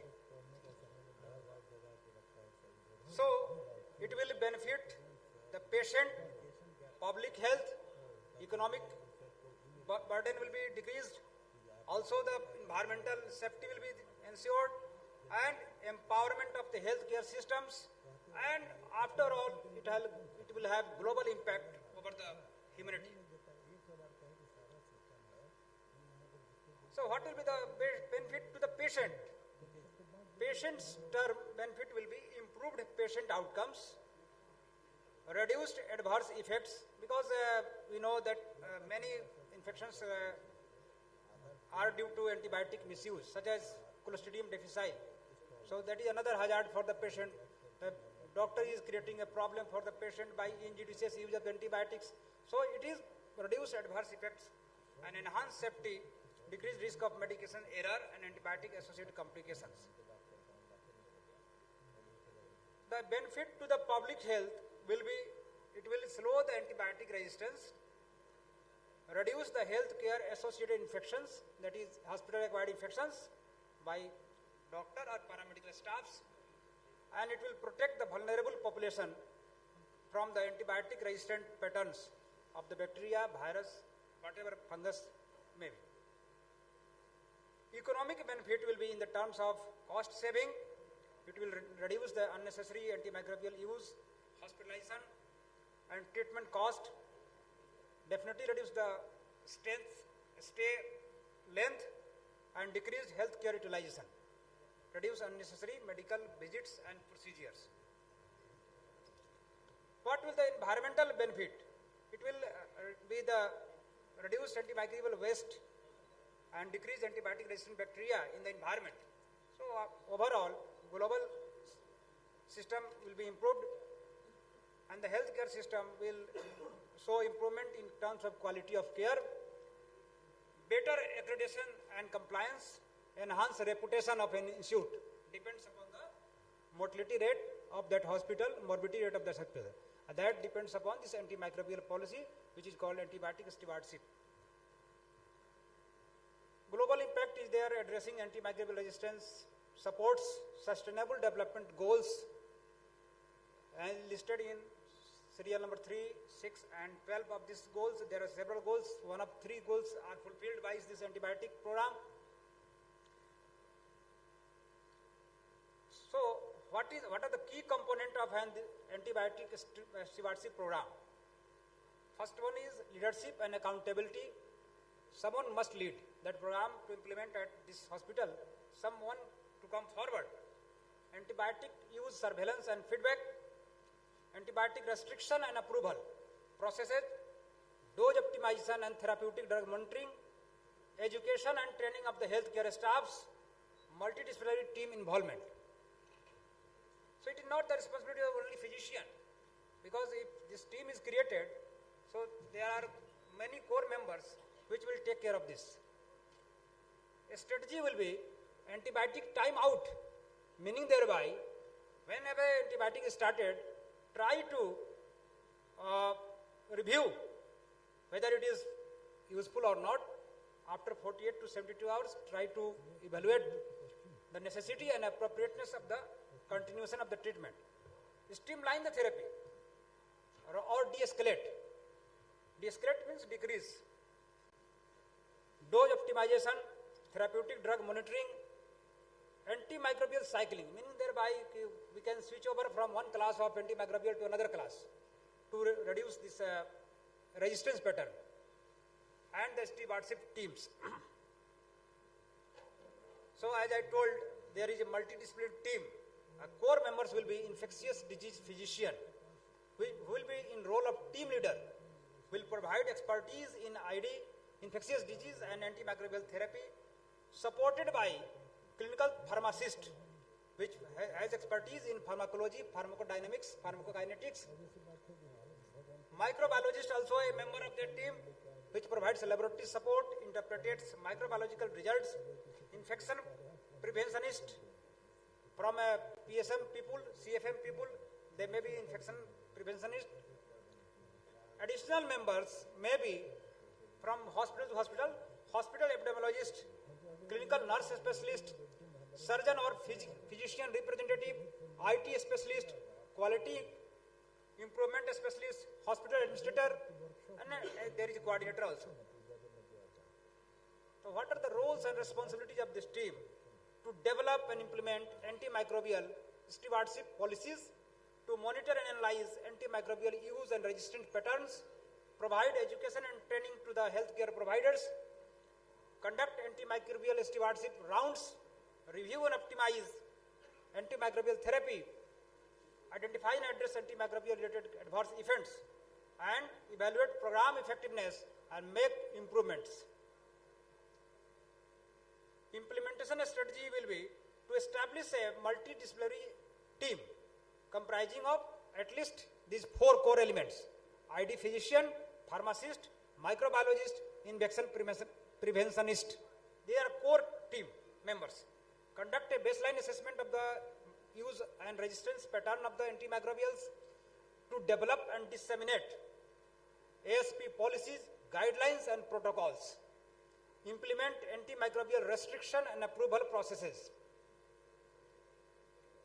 To provide education and training of the healthcare providers, to establish monitoring and feedback mechanisms. To integrate the ASP program into the existing hospital committees, if at all, pharmacy, therapeutics, infection, whatever the committee is existing, that will be enriched with this ASP program implementation. Sustainability strategy will be securing ongoing funding and resources, continuously monitor and evaluate the effectiveness of the program, update policies and guidelines regularly, maintain stakeholder engagement, and collaborate with other departments like surgery, pediatrics, stay current with emerging trends and research. So key intervention will be regular rounds of this antimicrobial stewardship team, prospective audit and feedback, retrospective review of the antimicrobial use, antimicrobial cycling, dose optimization and therapeutic drug monitoring, streamlining therapy and de-escalation of the therapy. With the help of this technology integration like electronic health records, with built-in ASP tools, antimicrobial software, surveillance and supporting systems, and clinical decision support systems. Monitoring and evaluation will be by tracking antimicrobial use and resistance pattern, to monitor the adverse events and patient outcome, conduct a regular audit and feedback, to evaluate the ASP team performance and support this ASP metrics to hospital leadership.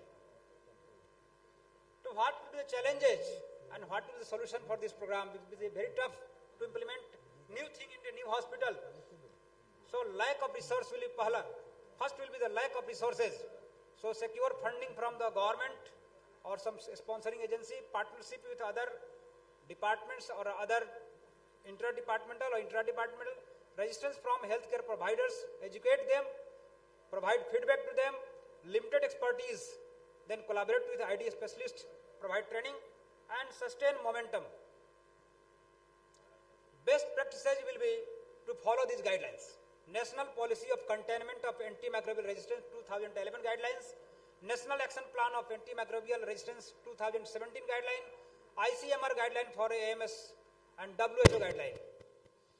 Additional resources would be WHO, CDC, Indian Association of Medical Microbiologists, Indian Society of Infectious Disease, Infection Control Society of India, and ICMR and NCDC. So implementing and sustaining an effective ASF requires ongoing commitment, collaboration and evaluation.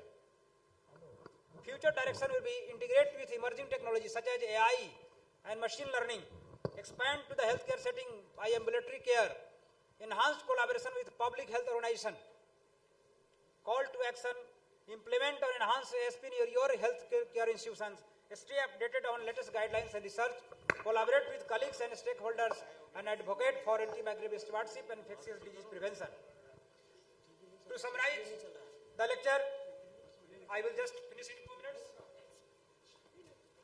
At the level of healthcare provider, it is the responsibility of everyone to implement this antibiotic stewardship, to optimize the use of antimicrobials, to improve the patient outcome, to consider antimicrobial resistance and side effect, use antimicrobial guideline and evidence-based practice, collaborate with pharmacists and infectious disease experts. At the level of the institutions, to implement the multidisciplinary antimicrobial stewardship program, monitor and evaluate antimicrobial use, to develop and enforce antimicrobial policies, to provide education and training. At the level of the patient will be empowered to ask questions from the doctor about the antimicrobial treatment, about the risk, benefit, adherence to the treatment plans. They also are required to adhere to the plans, report side effect if any, and expect healthcare providers to use antimicrobial judiciously. At the level of public health, antimicrobial resistance is a global threat. Promote antimicrobial stewardship, encourage policy changes, educate the public.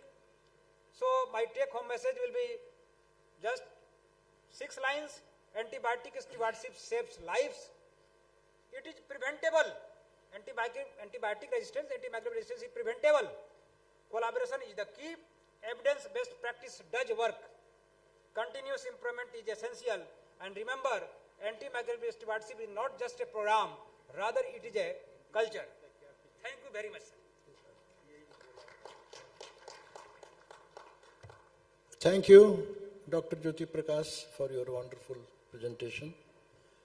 I think this topic is very useful for all of us, and I personally feel that antibiotics are more misused than used, and especially by those people who are working in the fields, especially quacks.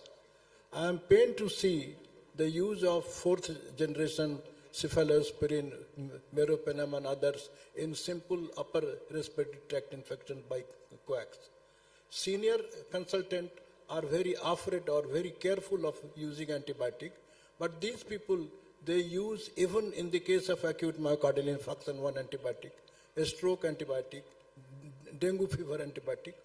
And I'm very happy, and I would like to congratulate you that All India Institute people, either Delhi or Patna, any other, they are very nice.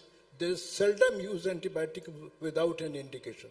They are very careful, and they use antibiotic in only selective patient. And I know one of the doctor working in America, he says that we have got a separate department for infection. We can't write antibiotic to everybody. We shall have to seek permission from that specialist that I want to use antibiotic. If he will permit, and your last slide was very wonderful, that you must be careful about the risk and benefit. You must monitor the side effect and use only when it is needed. I remember one line in an article of a great author on antibiotic, that my dear doctors, broad spectrum antibiotic is not a substitute for your intelligence. Use your IQ, then use antibiotic. So thank you very much. If any people have got any question, we can allow one question. Sir, no question I can add. Penicillin का जब आविष्कार हुआ था पहला antibiotic, उसी साल उसका resistance भी आ गया था, ये कहीं लिखा हुआ था.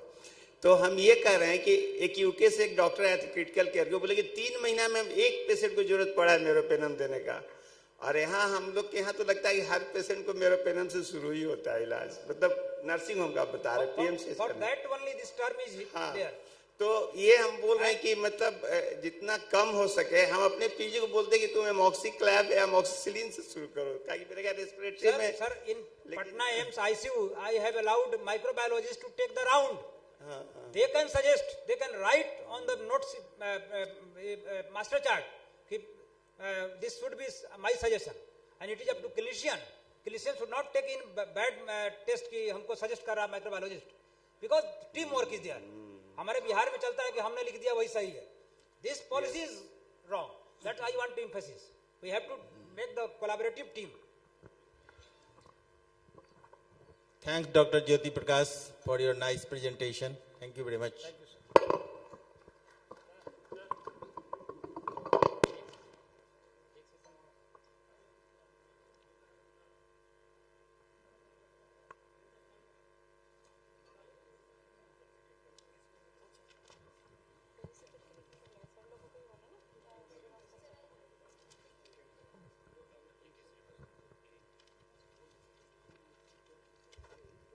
Okay, and now I'd request both the chairperson to felicitate Dr. Sir.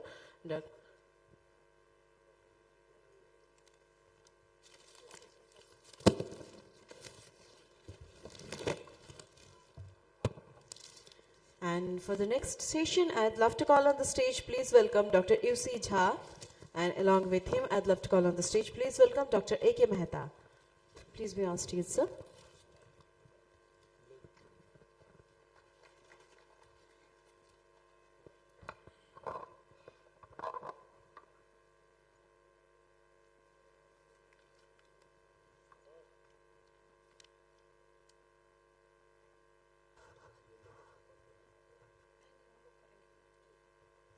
Please be seated, sir. And I request both the chairpersons to announce the name of the next speaker. Thank you. Dr. Shivendu Ghosh, please come on the dais. Professor in HOD, Department of General Medicine, GIMSH, please come on the dais.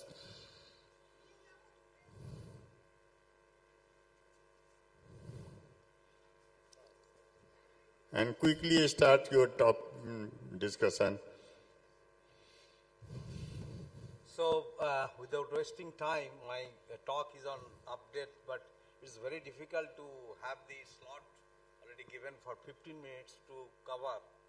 So, I have request the chairperson, if you find that time is more or less over, should give me a warning, and I'll finish up within 1 or 2 minutes. No, try to finish on time because we are highly restrained in time. We are already late. So, at least more than 200 species of snake is identifiable in India, of which only 52 are known venomous. But the poisonous snake bite is a major source of morbidity and mortality. It is particularly in rural setup. Estimated 5.4 million snake bite incidents occur globally, and 1 million of India each year.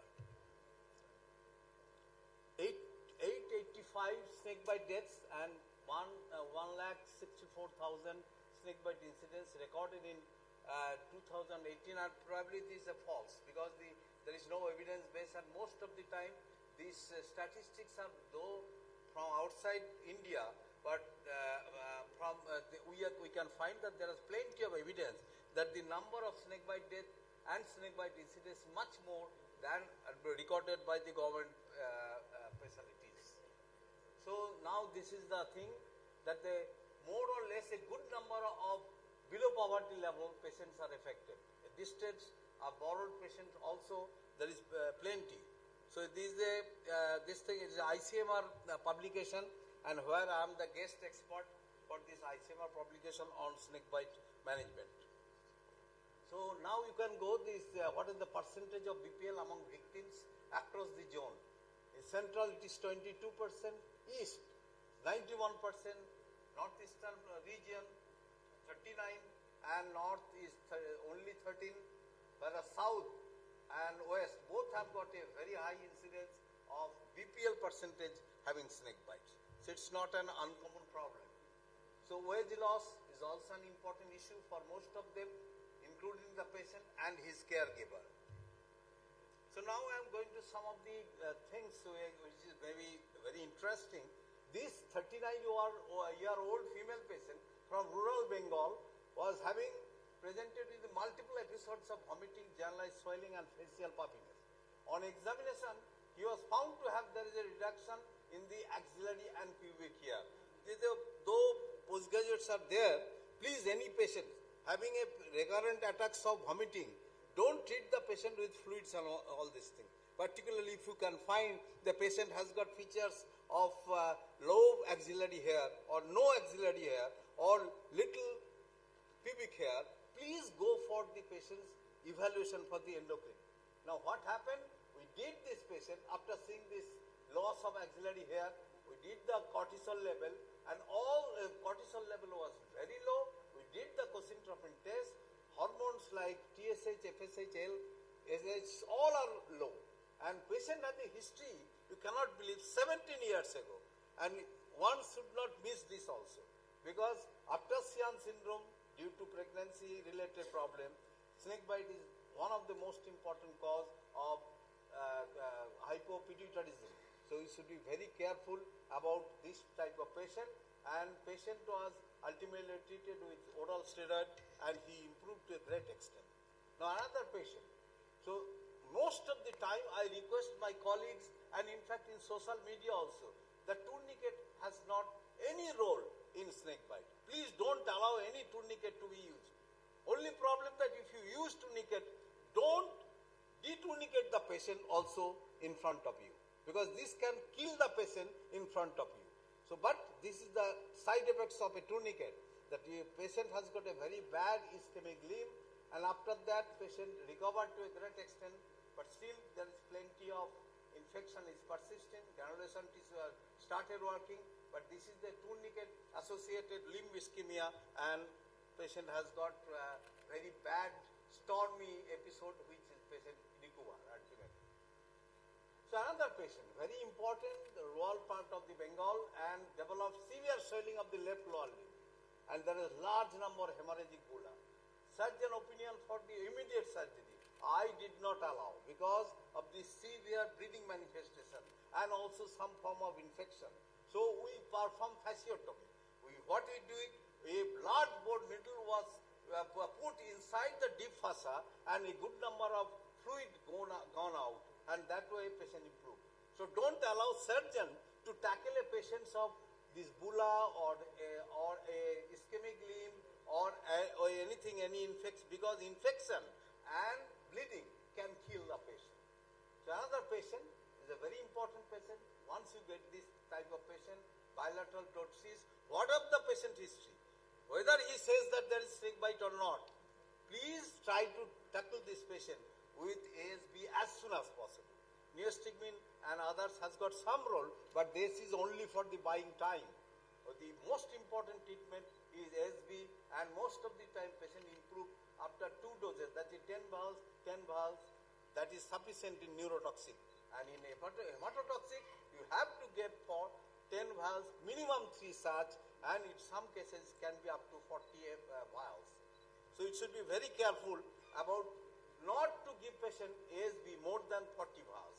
This is very uncommon and probably not to be given the same thing, the cardiothoracic surgeon consultation was done only in a patient that has a clot in the right upper limb and it was removed without any hemorrhagic manifestation.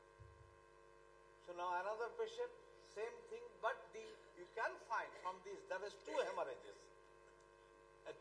Hemorrhages in the two patients, and both this patient has got a viper bite, hematotoxic snake, and patient recover after full dose of ASB. So another patient having a bullous lesion, and this patient also only given source was the full dose course. Now I am going to one of the controversial. Doctors who are particularly postgraduate, please don't go into this idea that with fang marks. Fang marks has got no role for the detection of the type of the snake. Fang roll has got no role, and this is it's a cobra bite. But you see, there is only slit. There is no two marks, so it does not matter. So go another thing. This is a patient suffering from leech bite, both sides, and this is also taken as snake bite. But this was not the true case. So another patient, bite marks has got no significance. Never search for bite marks. Bite marks with dry bites are possible. No bite marks, yes, great bite is possible. So don't go for the searching whether the patient has got two bites or like this. This causes more time loss and patient may die because of that. So what is the first treatment protocol? Like your any Americans Association, ABCDE, applying first is a good idea, but please don't go for the Blackstone or other excision, suction or applications or other. Snake bite cases should be handled by the medical facilities as emergencies. Most of the corporate hospitals in India, they try to avoid snake bite management. The reason is not unknown to me. So that is the term coined by me in the year 2016, and their publication in the JAPI, carry no right. What is carry? Don't allow, once the patient has bitten, don't allow the patient to move even a further. Ask the patient in your shoulder or in a bullock cart or in a cycle or a motorcycle like your 3 idiot people done, so we can do that. Don't allow the patient move any further after the patient has got a snake bite. Very important, no tourniquet. Tourniquet should not be used any patients of snake bite, and that causes more harm than doing it. So first treatment protocol, reassure the patient, right, reassure the patient. 75% of all snake bites are from non-venomous. Immobilize the patient as the same way as fractured limb, use bandage, get the patient, ask the patient to go to the hospital. Tell the doctor of any systemic symptom such as ptosis or bleeding from different mucosa. Now, these are the snake bite species. You can see the non-venomous venomous snakes are more common, but there are plenty of cases of other venomous species like your Russell viper, cobra, and soft-scale viper. These are the different types of facilities available to our the patients from PSC, Taluk Hospital, District Hospital, Medical College, private hospital, and others. Snake capture caught by the patient party is very important, so can identify the drug, identify the snake, but that is not important. There is some patient came with the killed snake, but don't believe a killed snake. They can also bite. So be careful while handling a dead or even caught snake. First aid protocol is very important, but what is not to be done, electrotherapy, cardiotherapy, cryotherapy and others. Tourniquet use is not important, it is contraindicated in all patients of snake bite. Please allow percolate this message to the society. Preventive measure, there are some of the preventive measure, walk at night, walk with a heavy footstep, or gumboot use, and other torch and other, while the patient's the snake can be avoided due. So these are the assessment phase. If there is evidence of bite, please give the patient a tetanus toxoid at least. And these are the patient.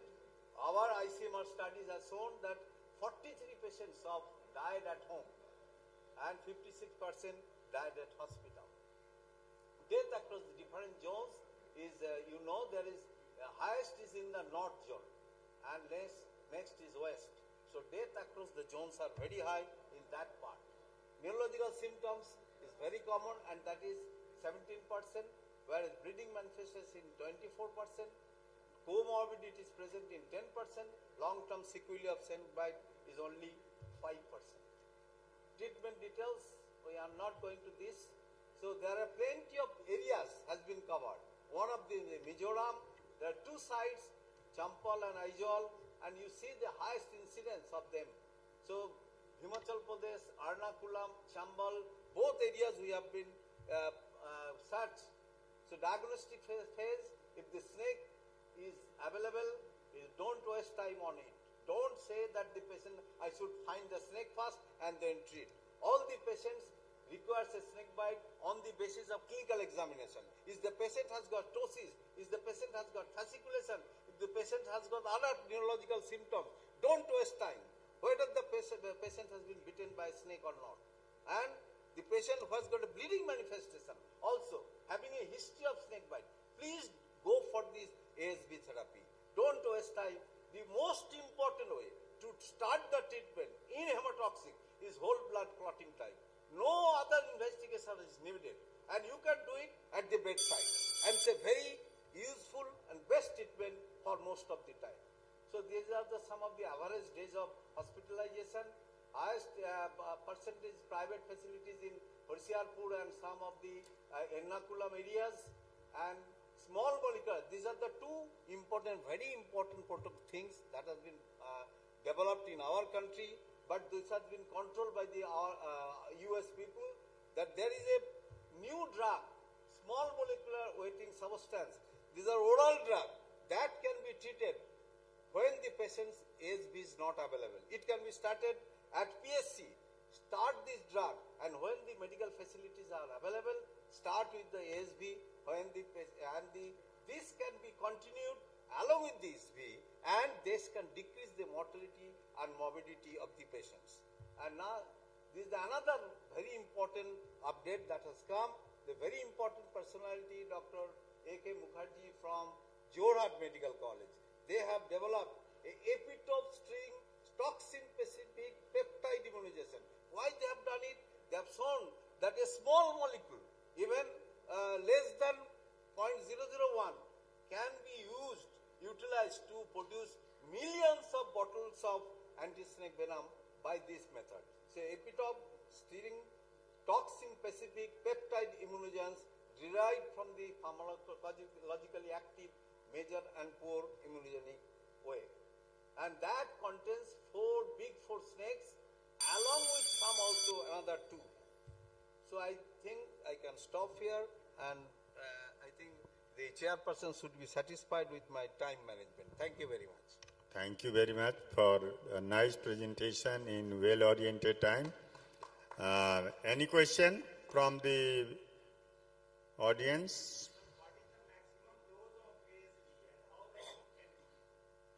Sir, if you go to the Manson Bird's tropical medicine book, this snake bite, hematotoxic snake bite can happen, the manifestation can happen 1 month later also. So don't think that your job is over once you have given some doses of ASV.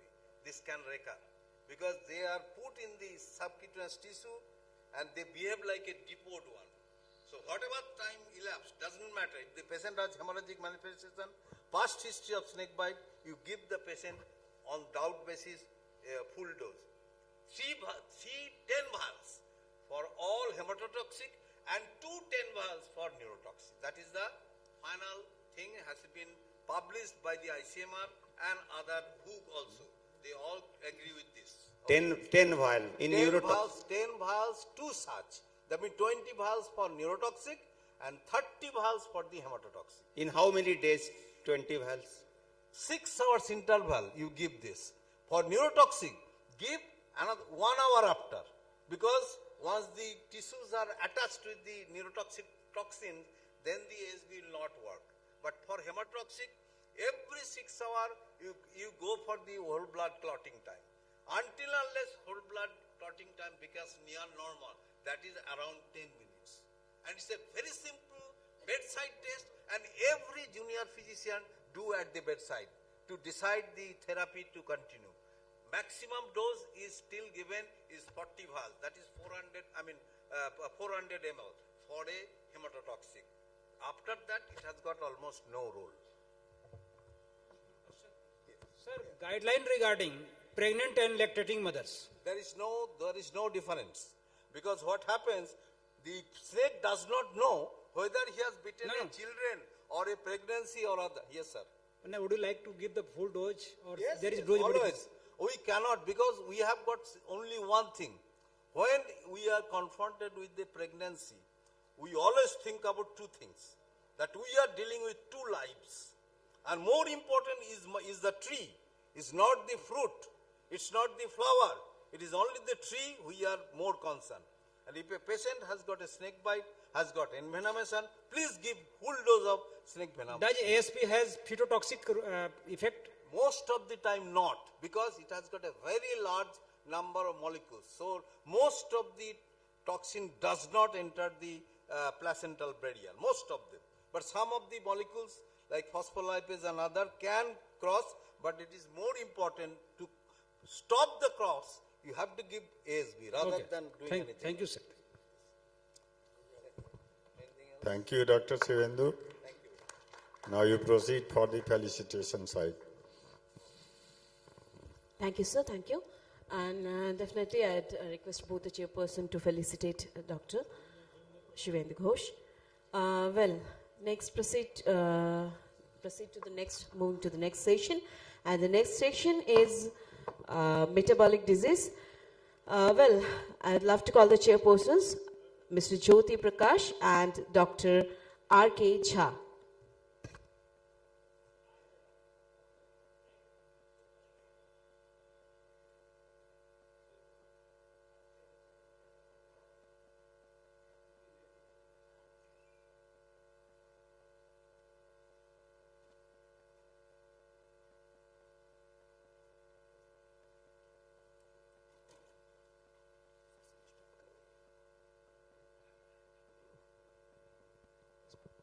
So, may I invite speaker Dr. Malika Ghosh. She will give his excellent talk on autoimmune liver disease, an overview on immunological diagnosis. She is presently associate head of the lab of Dr. Lal Path Labs, and her area of interest is mycobacteriology, mycology, molecular diagnostic, and immunopathology. So, Dr. Ghosh to start his session. Dr. R.K. Jha to join. Very good evening, Darbhanga. Thanks to the organizers for giving me the opportunity to present here today, and sincere apology for coming in most non-formal way, as my flight got delayed for 3.5 hours and didn't get time to change. So I will be talking on overview on immunological diagnosis of autoimmune liver diseases. So anyone can refer to this picture? Anyone remembering any Aesop's fable? So the story was of a wolf in sheepskin, right? So a wolf who disguised itself in sheepskin to entice genuine sheep. So why I am starting my talk with this? While Googling, I came across a nice article in Landmarks in Hepatology which names a sheep in wolf's clothing, a complete opposite to the Aesop's fable proverb. And another one, historical reflections on autoimmune hepatitis. So why author Euben coined the term a sheep in wolf's clothing on autoimmune liver diseases, especially autoimmune hepatitis, I will be coming later on. So going back to 1950, when autoimmunity was not that much prevalent in medical minds, a group of female patients who were presenting with subclinical hepatitis, and way back they were having a history of cystitis or bronchitis around 1 or 2 years back, and since then they have never felt well. A vague symptoms with some joint pains, and these group of patients were coined as chronic active hepatitis. Now Waldenstrom found that these patients were having hypergamma globulinemia, and after that another brilliant diagnosis team, researchers, they were trying to develop a serological test based on complement fixation reaction. And what they found they were trying to develop a kit on viral hepatitis detection. And they found that these patients, these chronic active hepatitis patients, sera of these patients were reacting not only with the viral hepatitis infected liver tissues, but also normal liver tissue. So that established the link that there is autoimmunity in this chronic active hepatitis patients, and that was way back in 1950. So autoimmune liver diseases are mainly of three types: autoimmune hepatitis, and in cholangitis it may be biliary cholangitis or primary sclerosing cholangitis. Autoimmune hepatitis type 1 and type 2 is there, and type 1 is definitely more common and can be seen in all ages. Female is more common in both of them, though in type 2 the progress of the disease or disease course is more severe, and there are higher chance of treatment failure as well as relapse after drug withdrawal. And among the cholangitis, in primary biliary cholangitis, we are aware that there is involvement of intrahepatic bile duct, whereas in primary sclerosing cholangitis, involvement is of both intra and extrahepatic bile ducts. Both present with vague symptoms, but treatment delays and diagnostic delays, especially in primary sclerosing cholangitis, can cause increased risk of cancer. So there is 160-fold increased risk of developing cholangiocarcinoma. So why the diseases are known as sheep in wolf's clothing? Because whenever there is an autoimmune feature, we know that lupus feature, lupine, a wolf.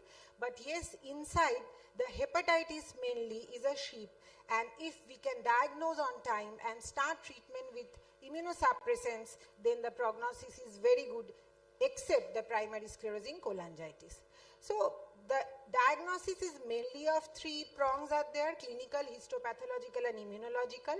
The immunological, being the non-invasive one, is easier and can be done in many labs. So the indirect immunofluorescence testing, which is commonly done, where we treat patients sera with a substrate and see under fluorescence microscope. And in that case, there are many substrates, and the most common substrate that we use in lab is KSL tissue. So rodent, kidney, stomach, and liver, all three are wrapped together to create this substrate. And the important antibodies that we can detect is, first is the smooth muscle antibodies. So anti-smooth muscle antibodies, there we can see the stomach smooth muscle layer along with the arterial blood vessel layers fluorose, and this is positive in autoimmune hepatitis type 1. The next important antibody is anti-liver kidney microsomal antibody, where the hepatocellular cytoplasm and the distal 1/3 of proximal tubules of kidney is positive, which is seen in AIH type 2. The third important antibody that you can prescribe when you are suspecting primary biliary cholangitis is anti-mitochondrial antibodies. So in the whole substrate, all the cells which are having mitochondria will be fluorescing, except the smooth muscle layer, which will not fluorose. So out of these, apart from these three important antibodies which are usually prescribed to identify the autoimmune liver diseases, commonly when you are writing that ANA by HEP2 or HEP2010 cell line, so in that case also there are many patterns which are relevant for diagnosis of autoimmune liver diseases.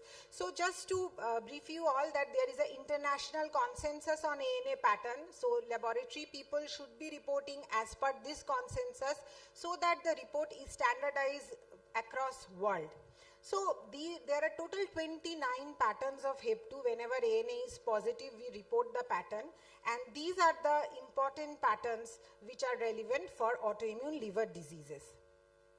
The first pattern is centromere. This is commonly seen in primary biliary cholangitis. So these are basically nuclei in which 96 dots can be seen, which are centromeres. The next pattern is nuclear membrane, which is again seen in primary biliary cholangitis, where we can see only the membrane part is fluorescing in primate liver cells. The third important pattern is F-actin. This is a cytoplasmic pattern which is seen in autoimmune hepatitis.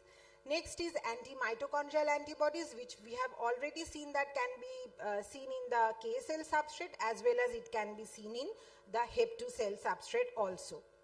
The next important substrate is granulocyte. So when you are suspecting primary sclerosing cholangitis, so in that case, anti-neutrophil cytoplasmic antibodies are important, and in that case, we find a pattern of atypical ANCA, and that can take you to the diagnosis of immunological diagnosis of primary sclerosing cholangitis.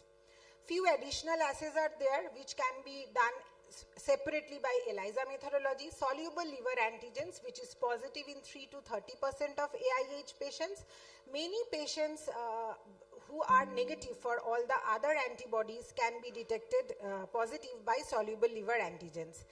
IgG F-actin, the pattern was F-actin separately in ANA also, and yes, separate ELISAs are also available for IgG F-actin, which is found in 80% of AIH patients and 30% of PBC patients.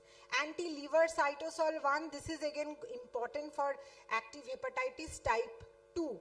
So in type 2, along with liver kidney microsomal, another antibody is anti-liver cytosol antibody, which can be seen both by IFA as well as ELISA methodology.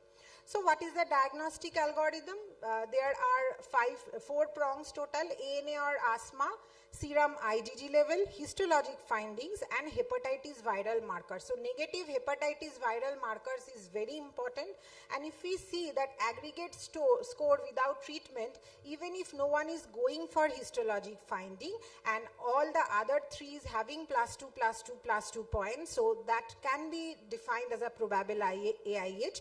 But yes, for confirming the patient of having definite AIH, you have to do an invasive histological biopsy.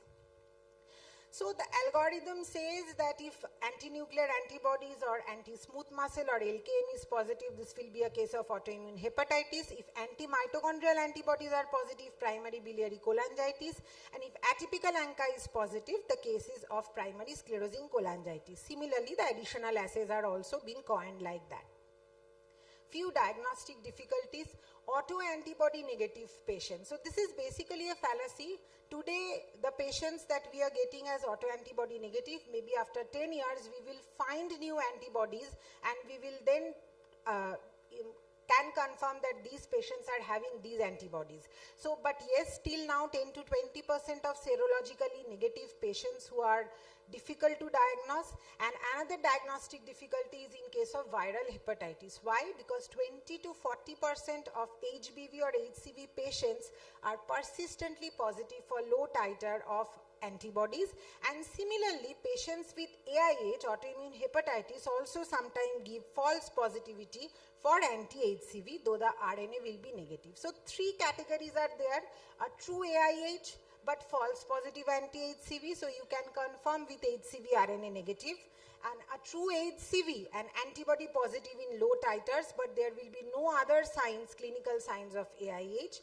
And third is a true HCV and also AIH. So basically young age or a female patient having other autoimmune features, high autoantibody, hypergammaglobulinemia, and also history of extrahepatic autoimmune disorders. In these cases, you can confirm that both are present together.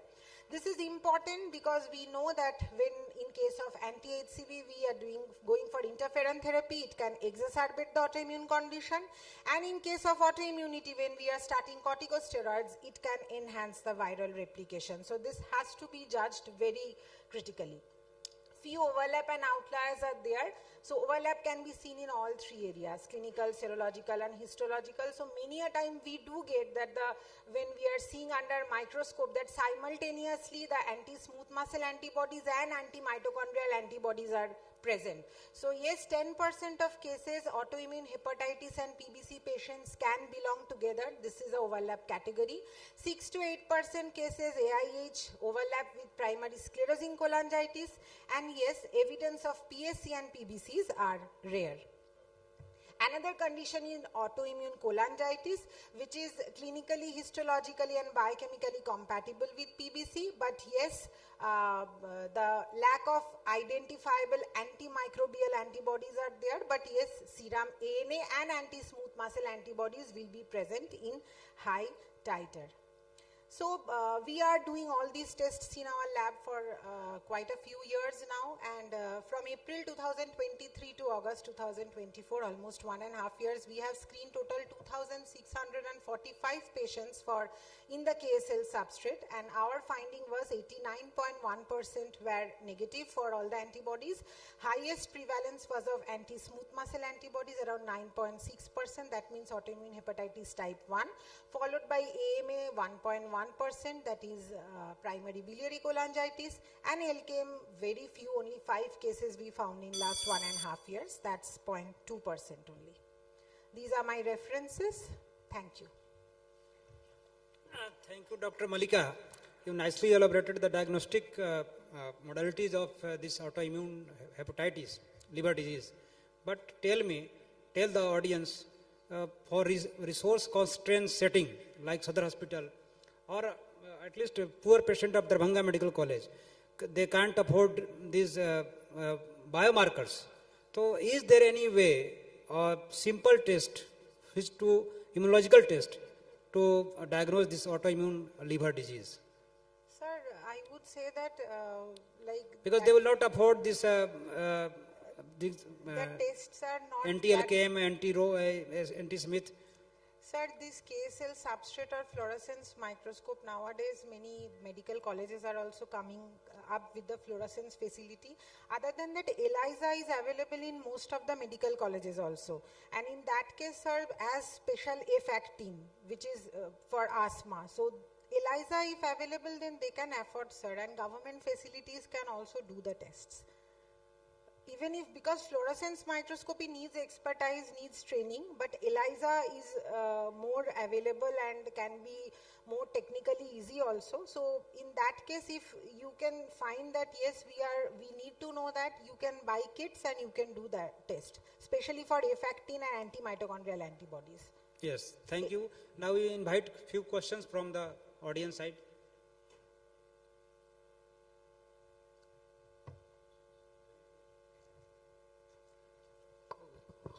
Thank you, Dr. Malika, for enlightening our knowledge. Hello. Yes. Yes, sir. Yeah. Excellent talk, Dr. Malika. Thank you, sir. I have a basic question. Why is it common in females compared to males? Sir, female sex hormones play a role in all the autoimmune conditions. So the difference was only primary sclerosing cholangitis, young and middle-aged men are more commonly, but otherwise all autoimmune diseases, and exactly like this is written in books also, that female sex hormones play a role in all autoimmune conditions. Okay, and secondly, coming to Dr. Jyoti's question, the reason is at some point of time you have to make a definitive diagnosis, because the treatment requires immunosuppression, which for all practical purposes is lifelong. This is a disease which starts at chromosomal level. You have a genetic background typically occurring in females, coupled with some agent in the environment over a period of time which triggers the autoimmunity, which is diffuse. So one patient will also have hypothyroidism, celiac disease, autoimmune disease. Even if the patient cannot afford, you just are not justified to give immunosuppression like steroids or Imuron on long-term basis.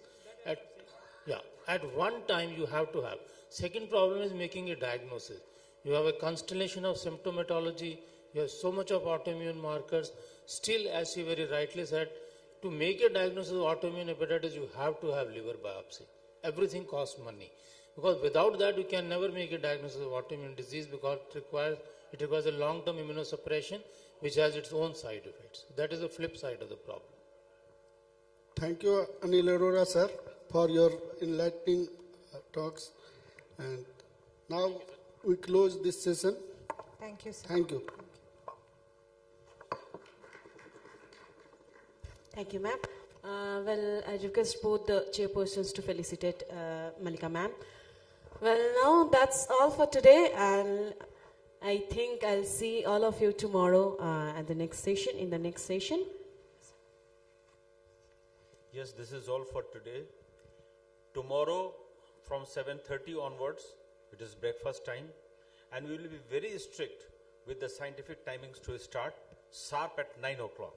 So kindly be punctual and all of us should be present by 9 o'clock. Thank you so much. Thank you, sir. Thanks to all of you.